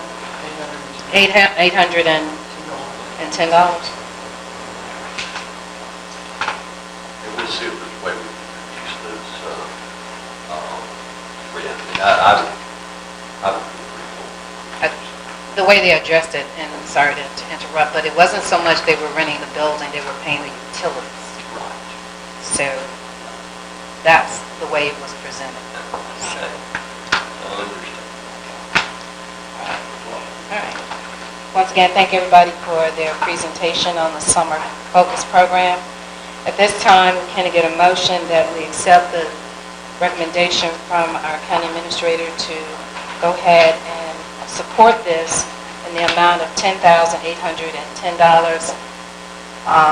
At this time, Mr. Beal will determine the funds, what percentage of that comes out of the DATE fund and what other means that we can come up with supporting this. And I would say up to 10,018, that way we can reduce the fees somewhat. Okay. So the motion is up to 10,810. In the event that we're able to reduce that amount, that would be great.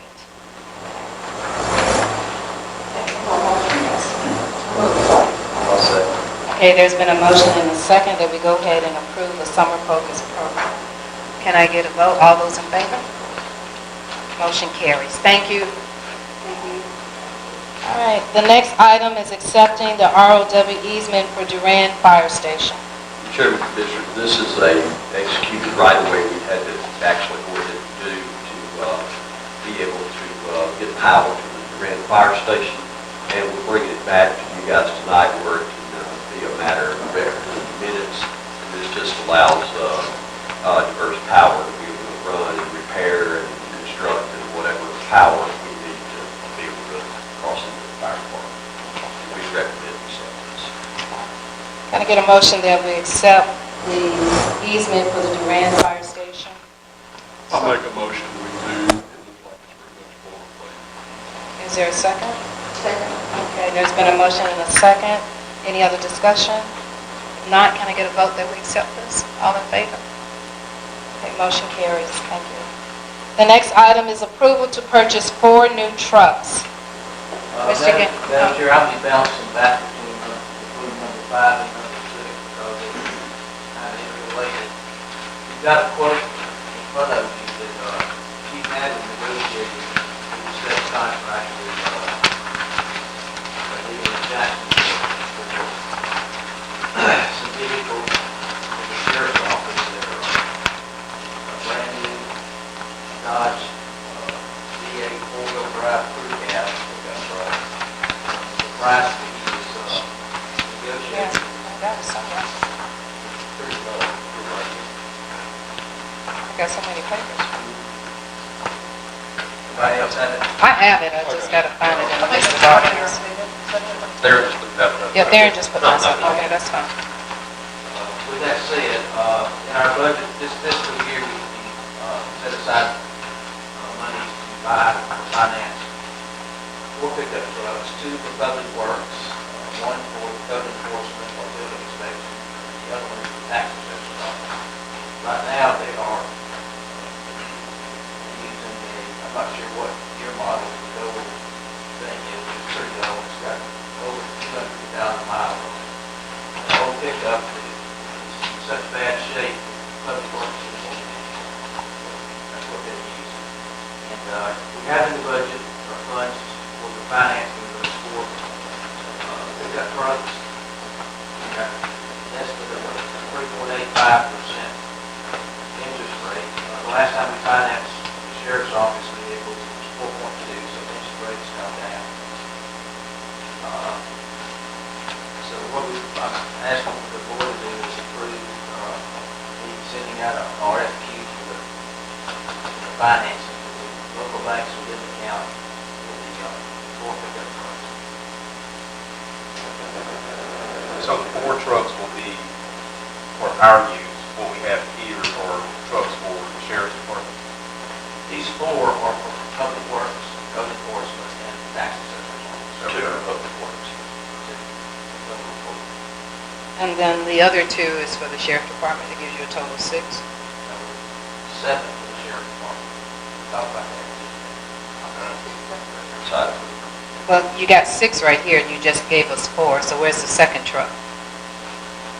2 separate things. 2. I thought it was the same too. He said this whole thing is the sheriff. He's talking about 4 more. Yeah. So we This look thing at is for 7 trucks is for the sheriff down there. Okay, I got that. So the one that's the 6 above that, who is that? That was just 6 trucks for that amount, or 7 for one city. So this sheet is actually for the sheriff department. Sheriff's office. So there is no sheet for the county. Other Okay. than your price at the bottom. Price at the bottom, I got you. All right, all right, thank you. Told you we like it exact, no? We like it exact, no? That exact number is pretty exact. That's pretty incredible.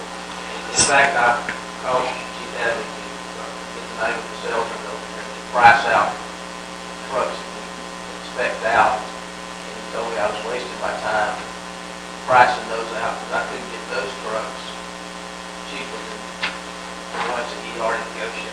These are much better trucks. They're probably quad. They're pretty nice. So I'm sorry to interrupt, but what I want to clarify is, this is the share. That's the sheriff's office. So the amount that you got, the $24,832 is the amount that you have proposed for the 4 vehicles that would be for Public Works. Correct. Each vehicle. But that's not the negotiated price that the sheriff get, because it's not the same. It's the same price. All right, same price. So they're willing to give you that same price. So whether you get 6 or you get 10, you're getting it for that same price. Okay. Which makes our total for Public Works $99,328. Right. That's correct. Okay.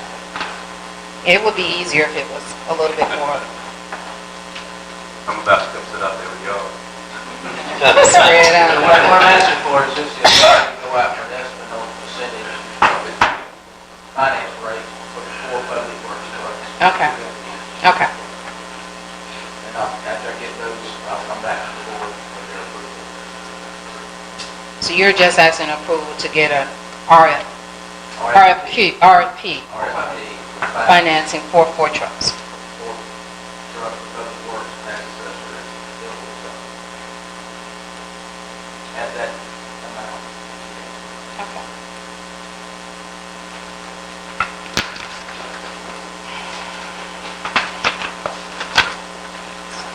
So we need a motion on the floor to go get an RFP for 4 pickup trucks, for 2 for Public Works, 1 for the tax assessor's office, and the other one is who? Building and zoning.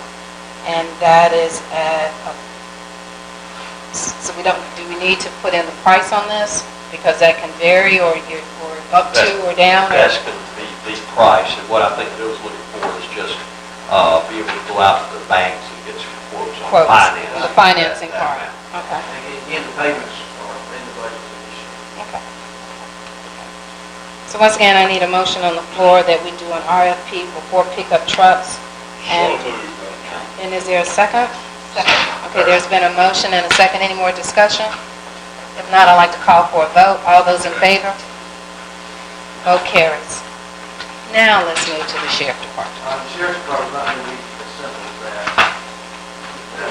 That wasn't as simple. The sheriff's office is in a program now, 3-year financing for 4 trucks. Ends September 30th, our fiscal year. What he's asking for is 7 trucks at that $24,000 figure to be delivered and outfitted on October 1. So that's when the new program will start up. The end of this fiscal year. It starts up next fiscal year. And his other program would end September 30, that's why he's for that. And he can get 7 trucks based on this price and financing it no more than 3.8% I mentioned, for about $10,000 more than previous 4 that's in the program right now. Now, did I understand you to say he gets the basic truck for this, and then he will have to have it outfitted? What their plan is to take the vehicle they're going to surplus, transfer that equipment as best they can, and you'll supplement Whatever he needs to. through his various forfeiture and seizure accounts. Graphics and Right. And the financing on these is paid from the sheriff's budget? No, the financing will pay from our capital improvement section. Sorry, I messed up. But the thing I want to ask, so the program they're in now was for 3 years for that financing. That ends September 30th. So they're renewing this same contract again Just by for... the number, we're going to keep those 4 trucks. We'll keep proposing buying 7 more trucks. Just to update his fleet. I'm a little confused. Okay. So the one that he has now that ends on September 30th, Those 4 trucks will be paid off. they're going to be paid off. Paid off. Okay. So on top of those 4, he needs 7 more. and those are the ones that we're going to finance out of our capital. Correct. It's like we did the previous one.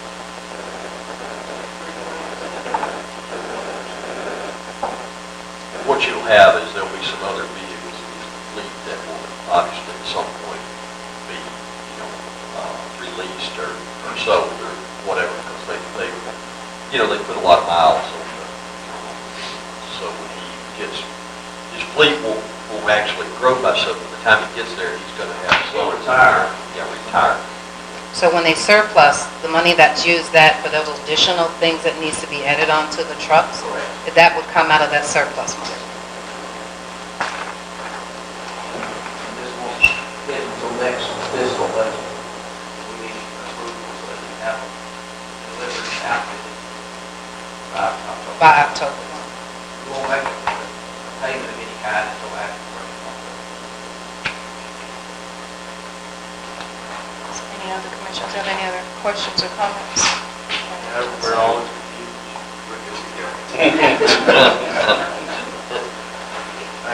I apologize. And that's okay. I mean, just once again. All right, Still so, a little bit shocking how low the price is. well, I guess the thing that on your sheet, you've got 6 trucks and then you've got 7 trucks. So at the end of the day, are we getting 6 trucks or 7? All right, so, is that, okay. On top of the 4 that's already there, okay. It's only 273,000. All right,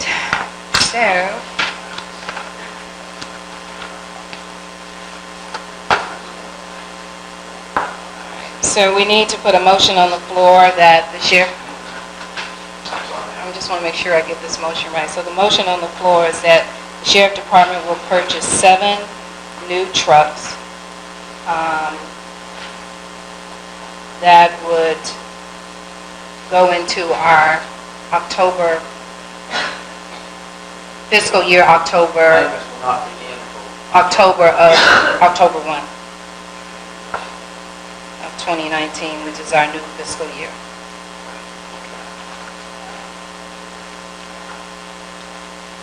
So hopefully got a little clarity on some of this. Once again, the motion on the floor is that we approve for the sheriff department to purchase 7 new trucks. And it will go in effect in our new fiscal year of October 1st, 2019. So, There's been a motion. Is there a second? second. Okay, there's been a motion and a second. Is there any other discussion? If not, I'd like to call for a vote. All those in favor? Motion carries.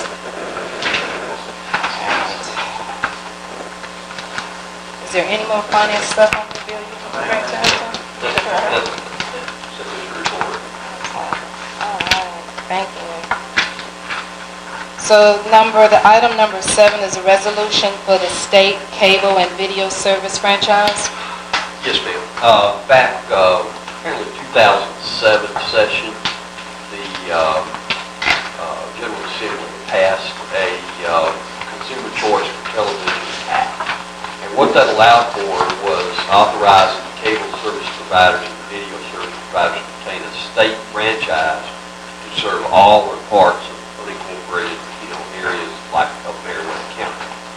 And in the event any cable provider or video service provider operating within Meriwether County after January 1, 2006 obtains a state franchise, then this really allows us to go back and collect and authorizes us to collect the franchise fee as well, up to 5% of each cable and video service provider.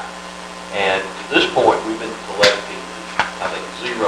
We haven't had a cable fee, franchise fee. But this would indicate that we're intending collecting the franchise fee of 5% annual gross revenue. And then what we'll do is we'll go ahead and send this up to the state, thereby where they have someone that comes in and makes an application or holds a state franchise, they'll provide us with that information. And then we can contact them. And, we'll we'll come back with a franchise ordinance or so, allow us to be able to collect that. So what we're doing with this, we're asking the state to provide us information on any new franchises that come in or any existing franchises after January 1, 2008, with the intent that we're going to start moving forward with a 5% fee. Franchise. And in order to, they would have to let us know who those individuals are. Yes, ma'am. All right. Madam Chair, I have a question. How does that mechanism work, Mr. Mayor? Do we actually collect the 5%, or does some state agency collect it and send it to us? They will, usually what happens is cable franchise will have to provide you with information on their receipts, and they will usually quarterly or once a year send the county a check for this franchise. So we really have to police it ourselves? You really would have to police it. And once we identify who those cable providers are, we could ask for, a record of their receipts, and we can't go back. But going forward, we would, we'd certainly collect that franchise. So we could have been, I'm sorry. Go ahead. We could actually have collected since 2007. We just failed to do it. Yes, sir. And if they're no longer here in the county, let's say they were and they left, then those are funds that we just no longer would be able to No capture. longer be able to do that. I think, we just need to identify all the cable providers here and notify them that we're intending to hold things. And then notify the Secretary of State's office, they will be asking them to, provide us with that information as well. So can I get is there any more discussion and questions on that? If not, can I get a motion that we accept the resolution to the state cable and video service franchise fees to authorize Mr. Gay to go ahead and pursue that? All right, so there's been a motion. Is there a second? Second. Okay. All right, so there's been a motion and a second. Any more discussion? If not, I'd like to call for a vote. All those in favor? Motion carries. Thank you. Moving on to discussion of the intersection of safety improvement. Yes, ma'am. Madam Chairman, Commissioners, Bill Cawthorn responded the other day, Bill's here with us tonight, to a situation where a homeowner was concerned about safety. This is an intersection that a paved road comes down, takes a 90-degree turn, and there's a dirt road that goes directly off the paved road. So people are coming, they see a road in front of them, and there's been several accidents at that location. So Bill went out and looked at it, and he's here tonight. He can advise you guys, but I think he come up with a situation of a way to improve that intersection would be look at creating a three-way stop at that location. So each cars coming in each direction, plus cars at the dirt road, would all have to stop. And that way you slow the cars down, you don't take the chance of somebody not being able to make the curve. Because, Bill, I think there was an accident there, and then not too long ago, the lady's house got hit or tore up. Last summer, I think it was. Yeah, one last summer, I think. What road is this? Harry Hardy Road. I'm sorry, I didn't hear you. Harry Hardy and Winter Road. And I think the lady incurred damage to her home and her car, her yard and trail.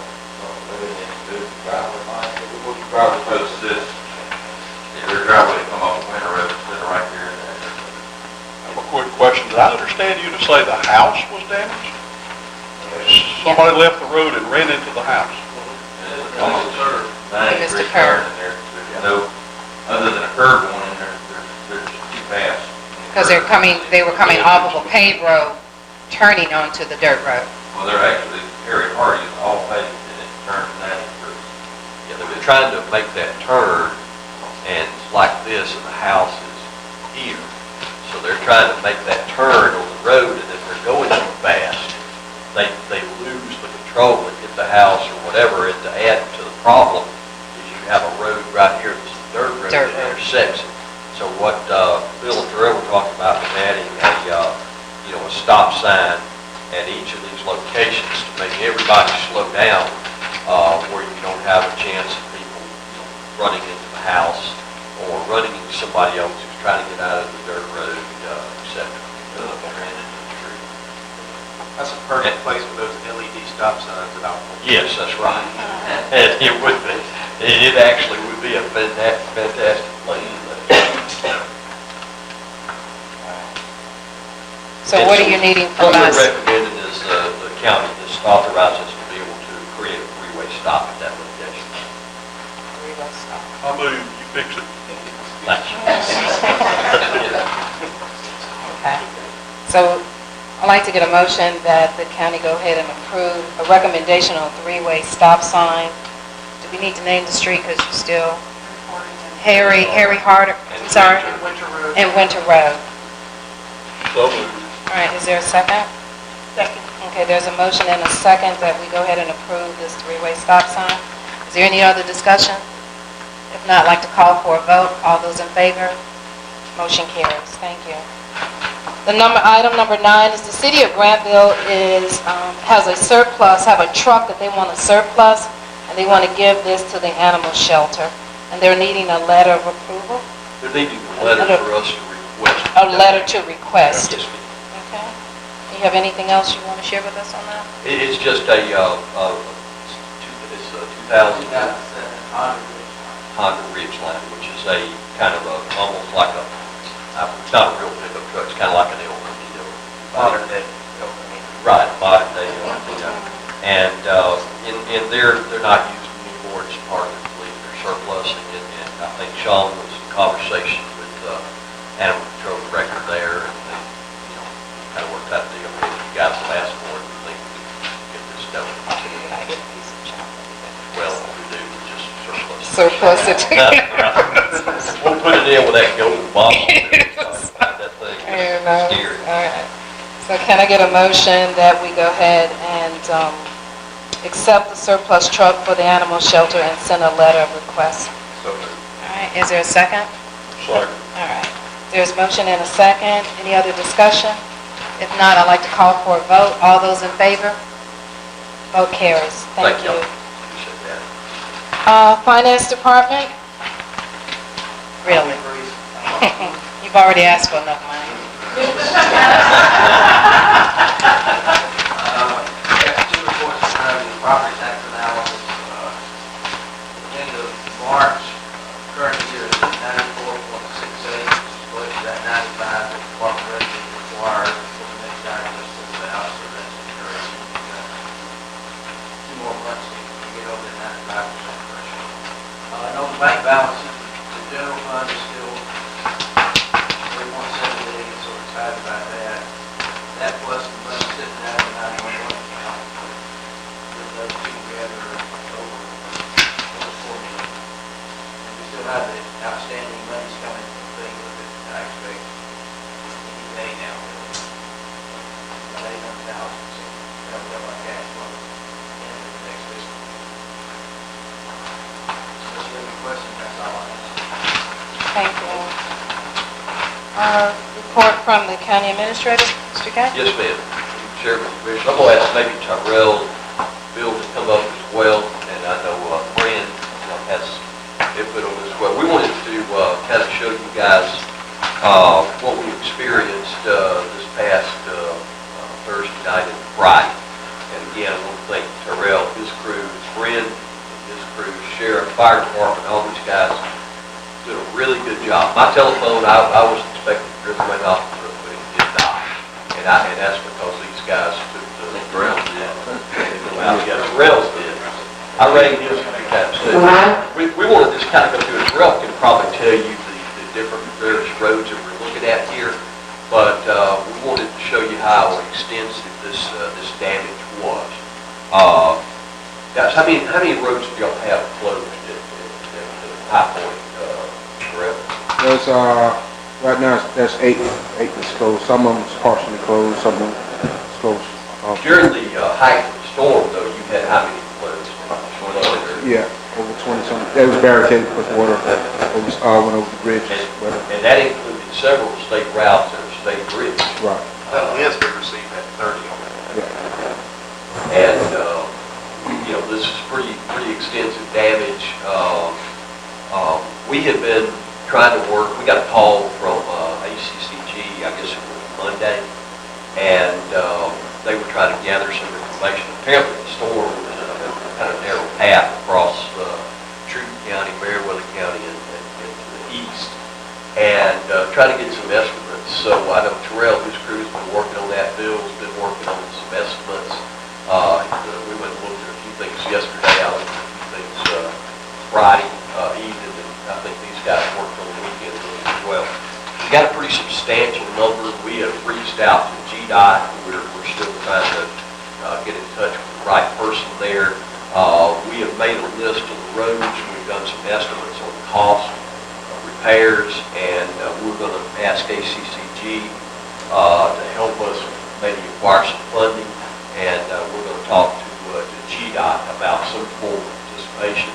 Right now, I don't think there's been any declarations of a disaster, and that can be good and bad. Sometimes the paperwork before we do that, and all the hoops you have to do with pipe replacement is staggering. But this is a substantial amount of damage. When will you have a total cost for us to see, as far as, I know you've got to break down each road and then the total. And I also would like to know, how would ACCG be beneficial for us? Is it going through the insurance part of this, or? No, ma'am, it would be beneficial in trying to support Meriwether County, Truth County, the other counties that are out there, for the state to come forward and do some assistance on this. Does it require, I'm sorry to cut you off, does it require the state to do a declaration in order to do that, or they're going to speak on our behalf so that the state would do a declaration? Well, they will speak on our behalf, but we will also be sure we speak for our own interests as well. The issue with it is that GDOT's going to really need to assist, or the state assist in some way. This is a huge issue. Had it been more widespread, it would certainly have been a disaster, declaration. And, we've been impacted. We run some just brief numbers on this. I think our initial thought was we're going to be looking at $750,000 up. Bill runs some numbers on that, and that turned out to be right on top of what... So where are you at? That's 750. Yeah. And some of this damage that have occurred, is this damage that we can do in-house, or some of the roads, depending on the scope of their damage, would it have to have someone else to come outside to do some of this work? Yes, ma'am. We would not be able to do all of this. Some of the areas are too deep. The streams are too wide, too big, and just not something we'll be able to do. Now, there's a lot that we can do in-house, but the problem with that is we were just kind of feeling like we might be able to get our head above the water, no pun intended, with our road work, and all of a sudden, we're now back out having to make these repairs, and I think there's going to be about 3 or 4 roads that we're not going to have any choice. We're going to have to probably go out. Owens, Mount Carmel, Hill Haven, Strickland Town. Hill Haven? Isn't that in the city, right? No, he called us. Huh? He called us. Right outside the city. Well, Mount Carmel is ours, but New Haven, I thought, was in the... He's right, the part is not. Okay. Yeah, a block of Hill Haven. It's probably several hundred yards out of the city. Is there any, right now, because, that damage looks so intense, is there anyone inconvenient to the point can't get to their homes now, or everybody can at least get? Everybody can get to their homes now. We had a call last Friday. Guy called 911 and said he was stuck in his house. Come to find out the guy didn't live back there. So my guy was working 7:30, 8 o'clock trying to get him out.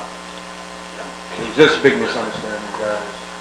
I don't know what they're thinking about. And the biggest residential area we've got with the damage is probably down at Hidden Lakes. Right. And I went down Friday evening and looked at that. I think you guys were down there back Saturday, and I'm sure you were down there probably multiple times. And That's Hidden Lakes. that's it. This partial closure. And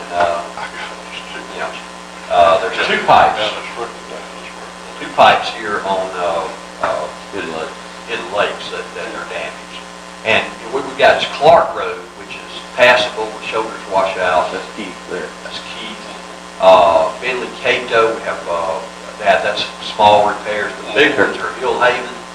We're looking at that on possibly having to replace the pipe and maybe a box culvert that would solve it long term. Hidden Lakes, again, is a pretty big project, but not to the magnitude of the other. Mount Carmel is a pretty big project. Owens Road is the road that kind of separates a smaller pond upstream from Lake Meriwether. And I would imagine that pond, those pipe in there kind of serve as whatever the levels of the lake are. Pass through for the lake level.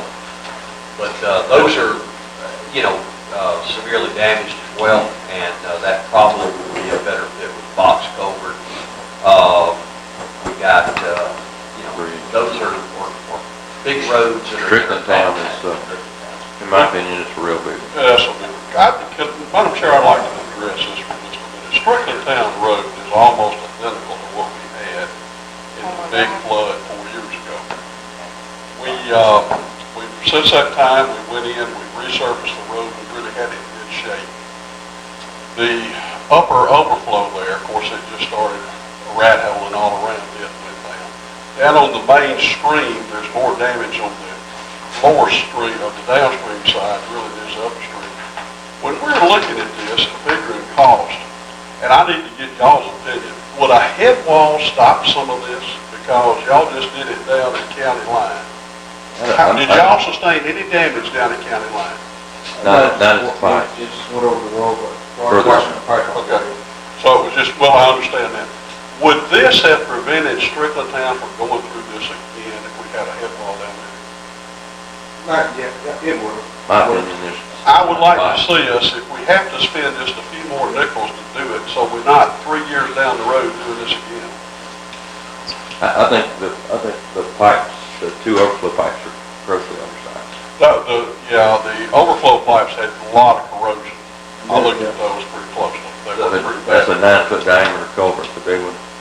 Yeah, no, that's down on the main stream. I was talking about the overflow up on the hill there. It's only about 30, 36, I guess. We had 230s. We had a real problem up here with Montgomery Road, I told you guys, I looked at that road the first time, I said, that road's gonna wash out when we have a big storm, and it did. We replaced that with a box culvert. A lady called me the other day, and during the storm event, she went out and looked at it, and she said it was working perfect. In fact, she said it was so common, and listened to that water flowing through there, she started to take her chair out there and just watch it.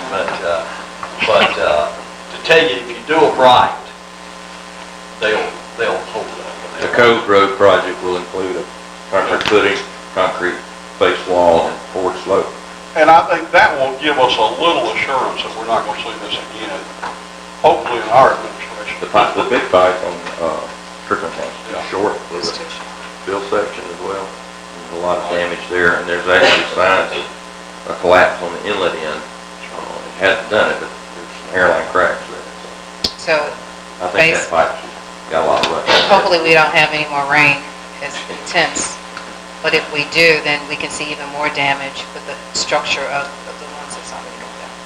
I wouldn't have thought we'd have seen any 4 years down the road what we had the previous flood, but man, this was big. We had the December, Christmas Eve.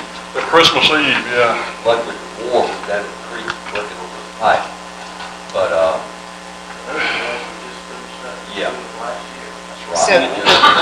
so the biggest challenge right now is to do an assessment cost-wise of exactly, I think you have a general idea, but then going back is identifying some resources that can help offset the cost.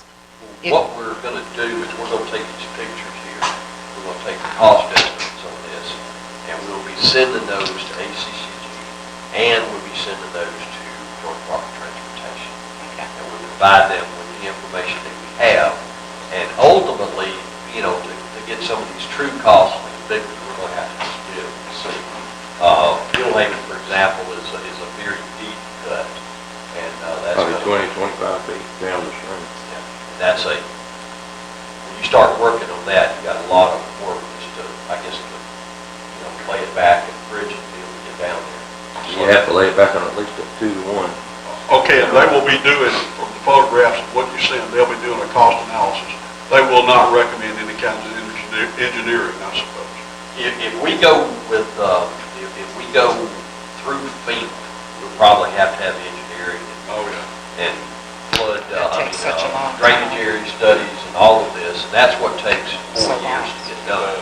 My hope would be that they would provide some assistance and allow us just to simply upgrade the pipes, build each of those two overflows that are grossly undersized. What we'd like to do is be able to bump those up, and I'd suggest bumping all of them up, and then maybe put some head walls on there, and those, about 3 of the projects really are going to need to have, like a box culvert. And, We got to bring in contractors. we have to bring a lot of that. Okay, well, thank you all for sharing this. Yes. There was one picture of there, the contractor started Code Road today. They were starting to put in a footing on the Code Road project. And the River Cove Road that these guys have just one was repaired, held up well. It didn't have a problem. And are there any other commissioners who have some comments or anything they want to say regarding this? The only thing I would like to say is, since we have so many roads, I think it would be to our advantage to kind of keep as much communication, be it our social media or on the website. Montgomery Road took such a long time, and a lot of the citizens didn't understand the process of what it took, getting money from FEMA and all that. With this amount of roads and damage, it's going to take us a while to get it done.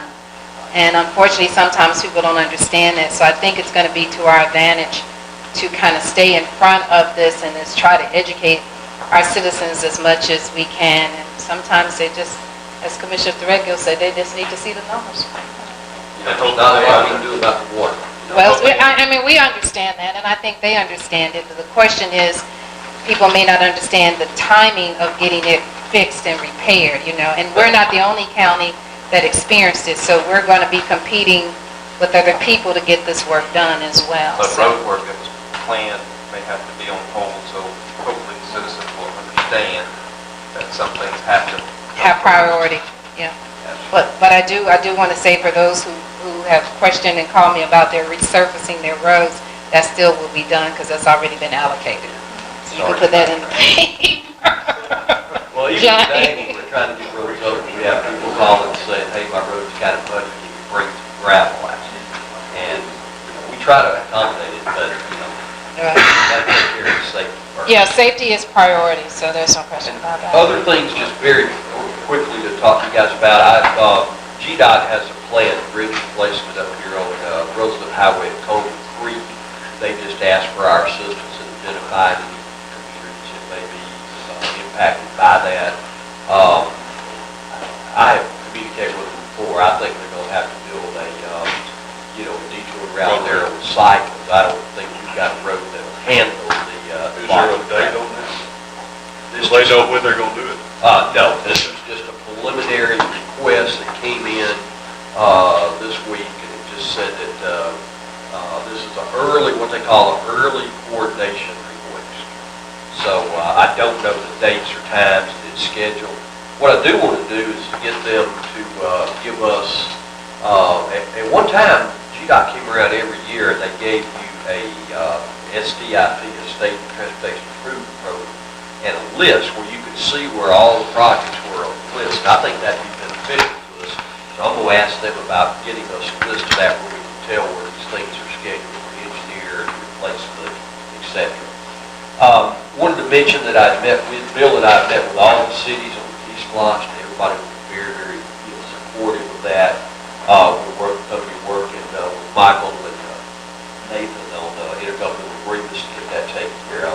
We are also going to need to update our sewer discharge ordinance. Our agreement with the City of Hogansville indicates that we will have an ordinance that will mirror theirs once their plan is up and operational. So we're going to be working on that ordinance to be able to have the requirements and discharge requirements that are equal to what Hogansville is per the agreement.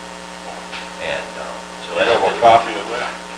Sorry, You have a a copy of I don't, have not started that yet, but I will. How restrictive is it? Do you have any idea? It just takes some of the discharge limits down. It will really be, back on the companies that are operating there in the industrial park to be able to do industrial pretreatment to a level that will meet those criteria. And we've already started that conversation with them, and they understand what levels they have to meet.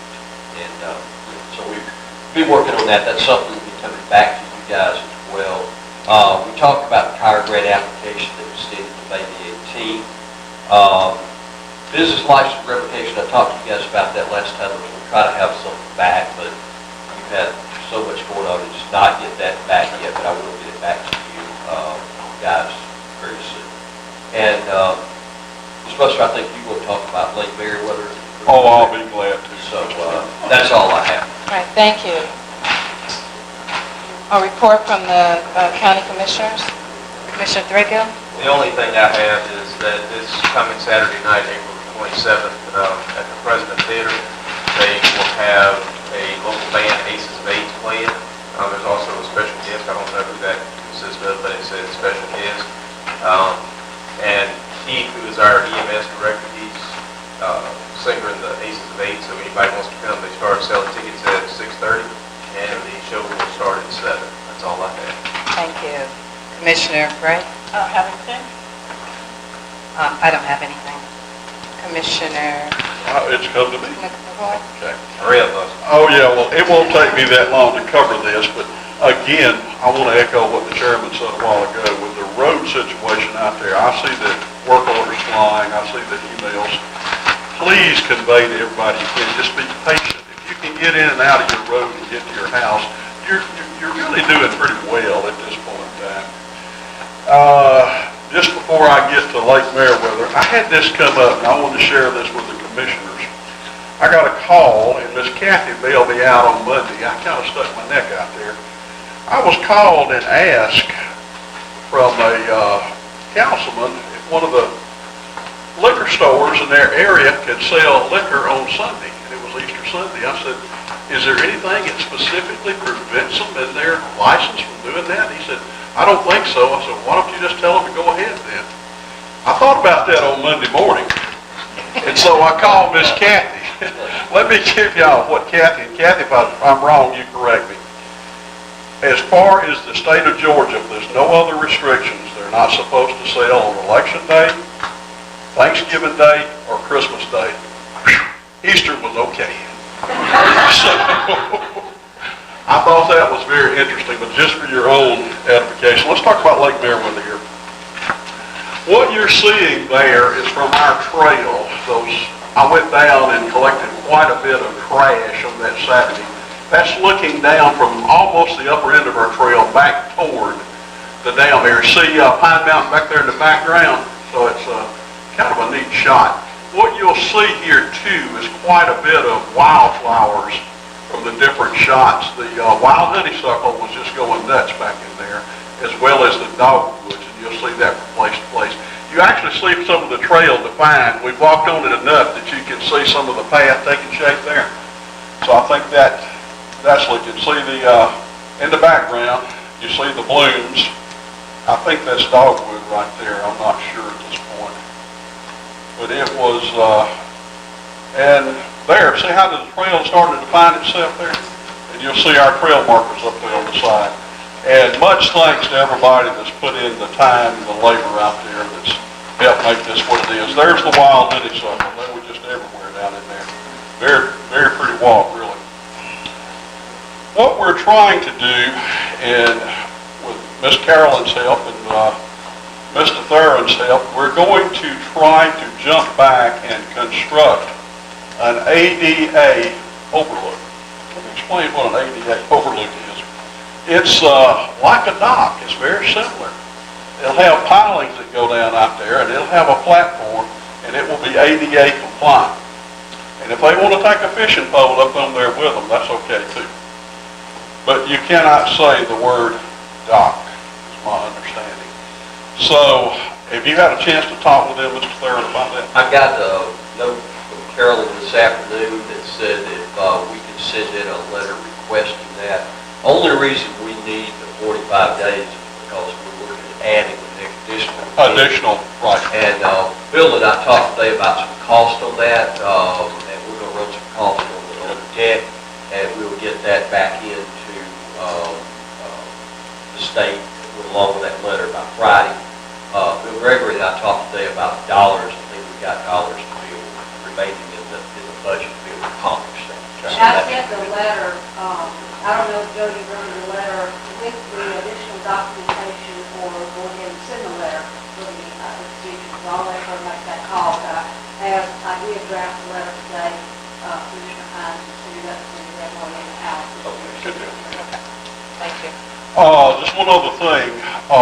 You may not know this, Mr. Bill, the trees come down tomorrow in that one little area where we talked about the parking area. The guy came down and said, there's not enough trees for me to come get, but I'll lay them down if you're willing to move them. I'll move them on Thursday. I'll take care of that. So that'll leave.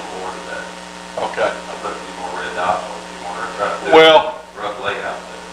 okay. The 5 or 6 that we pointed to initially, those will be down. Okay. Those are coming down. He didn't want to come back and remove any more because he said it just wasn't worth his while. But I will start Thursday and move those. I think I'll take them over beyond the trail. And I don't see any reason we can't just cut them up and fire them.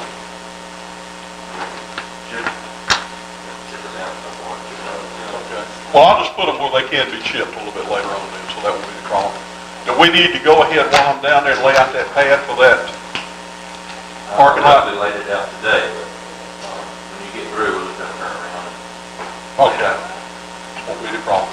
Set the forms and, are y'all okay with going ahead and concreting that? I'd like to just go ahead and put the concrete on. Y'all want to have that conversation later? And we do have tomorrow, the ADA striping for the handicap trail. Tomorrow, Thursday, they came in yesterday and did the free line. That's right, I saw those. We're going to need an executive session. We need to. Okay, I'm being swapped at here, so we need to wind this thing down. I guess that's A it. report from the county attorney? I have nothing. Okay. Do we Will have- there be a need for an executive session? We do real estate, personnel, litigation. Okay, so there is a need. Okay. Moving on, public comment. You all have been so patient and heard so much from us. We'll be glad to hear from you. Okay.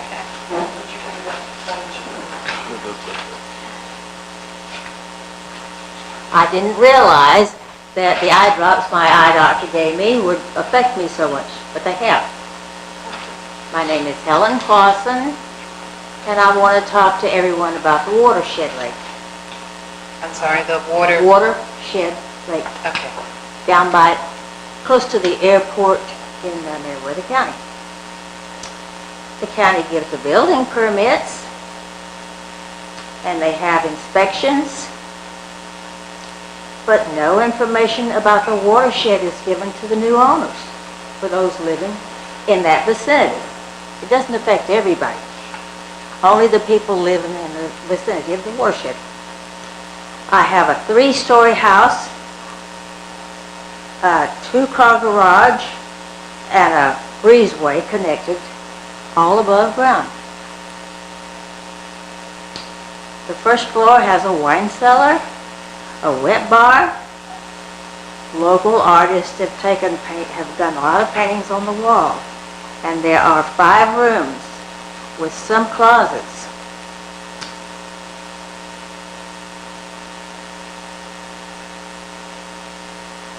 One of the walls is a total mirror. There's a mirror on one wall, floor to the ceiling. There was wall-to-wall carpet, and this is the first floor that I'm talking about.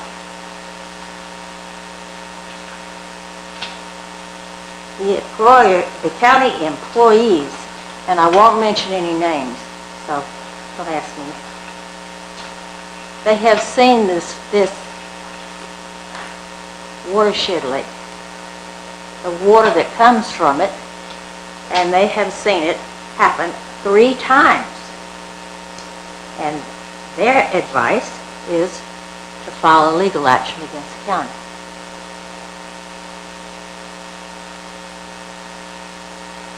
I have pictures. My neighbors have pictures. Things have floated away, chairs, yard chairs, garbage cans, all kinds of things that were put out in the yard by people have floated away because of the water.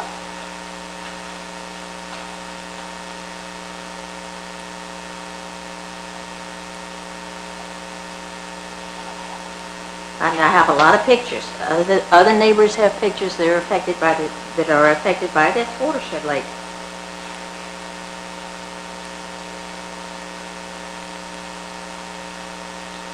And you may come and see it. Any of you. You may come and see the damage from this last week that we had out there with the watershed. You may come and see it. Please. Before Friday, it's supposed to rain again on Friday, and not only will the rain wash off the leaves and wash off some of the things that you will see that was caused by the watershed.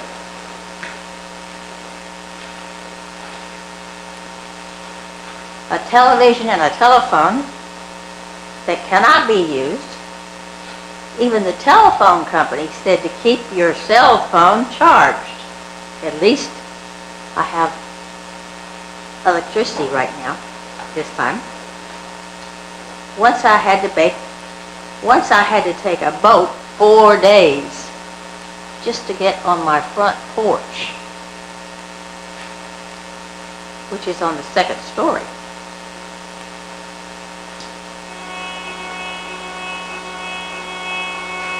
My neighbors get water. They have lots of pictures, and so do I. Those that are living around this watershed lake are affected by it. I'm sorry. If I had Is it Clausen? Clausen, C-L-A-U-S-S-E-N. Thank you so much.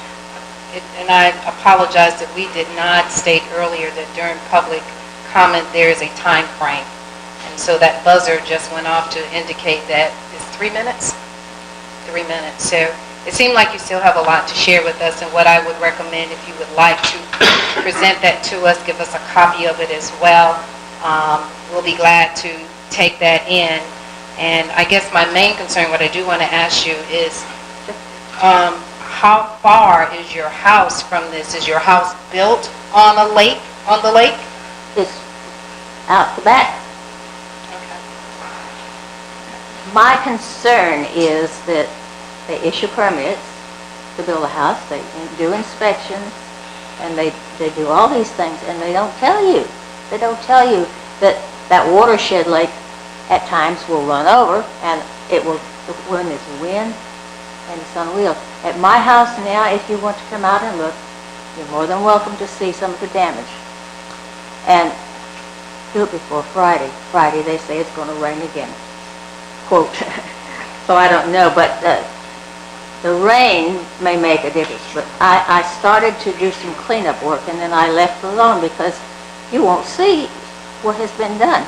And some people, employees of the county, are the ones that told me to do this. So this is the reason that I'm doing it. And I'll be glad to come back at another time and finish this up.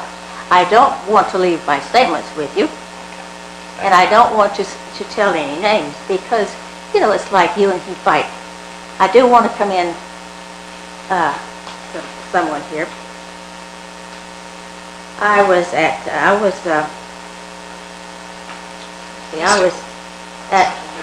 Yeah. Wait, can we get your phone number, and Mr. Gay, can we follow up with her in more detail and get a little bit more clarity on what her concerns are? I've been out, visited Ms. Clausen and all before, so I'm familiar with what, Ms. Clausen, you were the actual builder of that home, right? Right. That's what I thought, okay. All right, yeah, I'll get back with Ms. Clausen. If you don't mind, if we'll have. I got a permit. I had builders build it. It has cord walls on the first floor. Do you know? My concern is with your eye drops, are you still going to be able to drive home tonight? I hope so. I hope I can see. This is my home phone, 655-9059. And my cell is... Yeah, just write it down. Okay. We thank you so much for bringing this to our attention, and once again, we'll have you and Mr. Darren can talk in more detail, and then we'll be able to bring that information back to the board. Is that okay with you? That's okay. Thank you so much. Okay. Do we have anyone else that? David Rosser. Mr. Rosser? Primrose Road. From Primrose Road, okay. Good evening, ladies and gentlemen. I'm not gonna be long, because I gotta go to work tomorrow myself. My name is David Rosser. I'm a member of the Zion Hill community, Primrose area.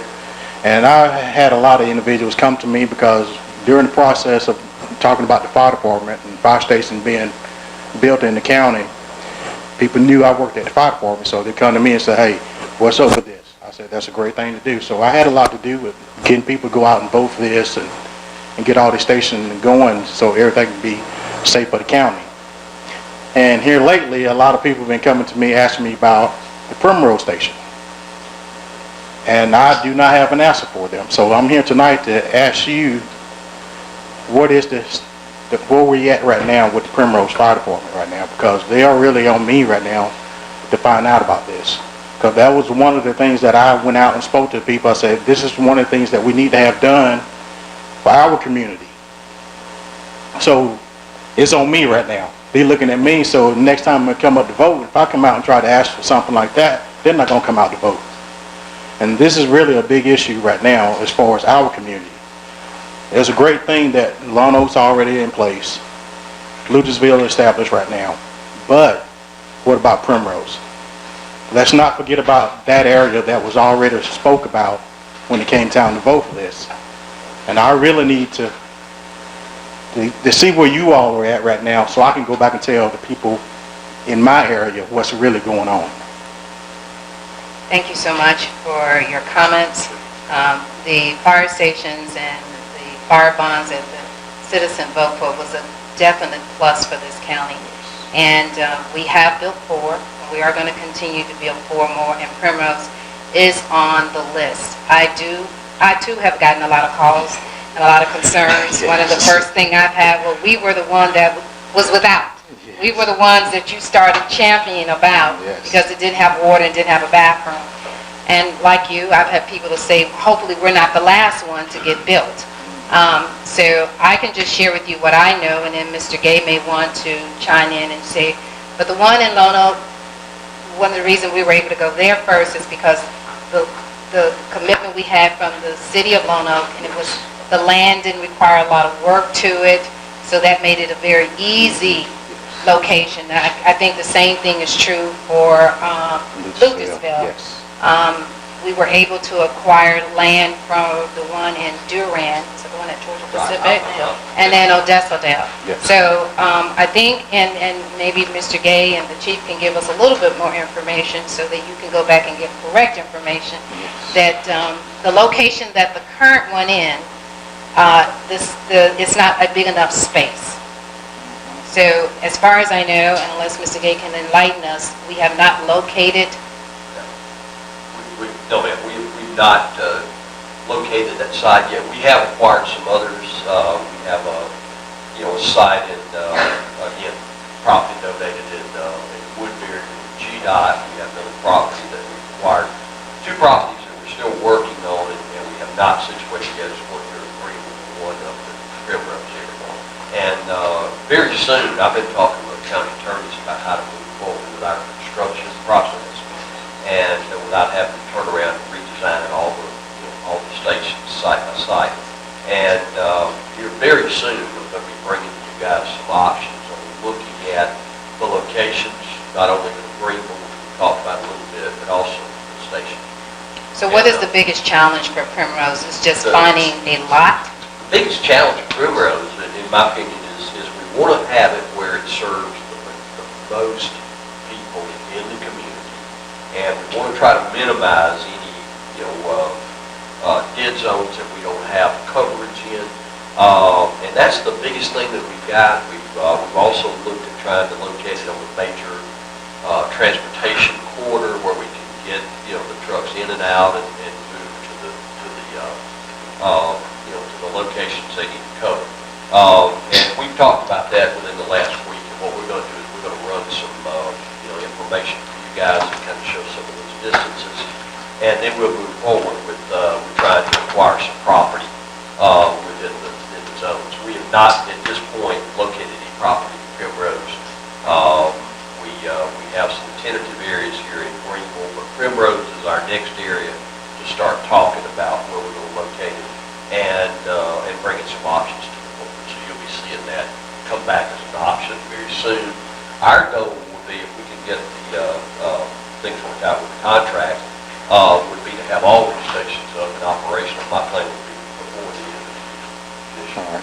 And that's all I ask. I just don't forget about Primrose, because you have some strong voter base in that area.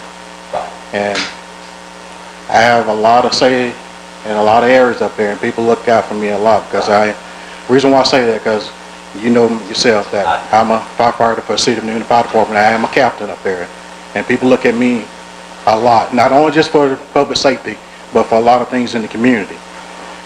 And things that you want from the public, I can get that much more easier. So work with me so I can work with you.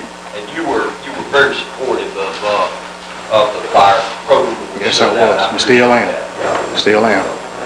So I know that you have a good career and have a good career together and bring a lot of expertise. Yes. So. We won't forget you, and you guys are.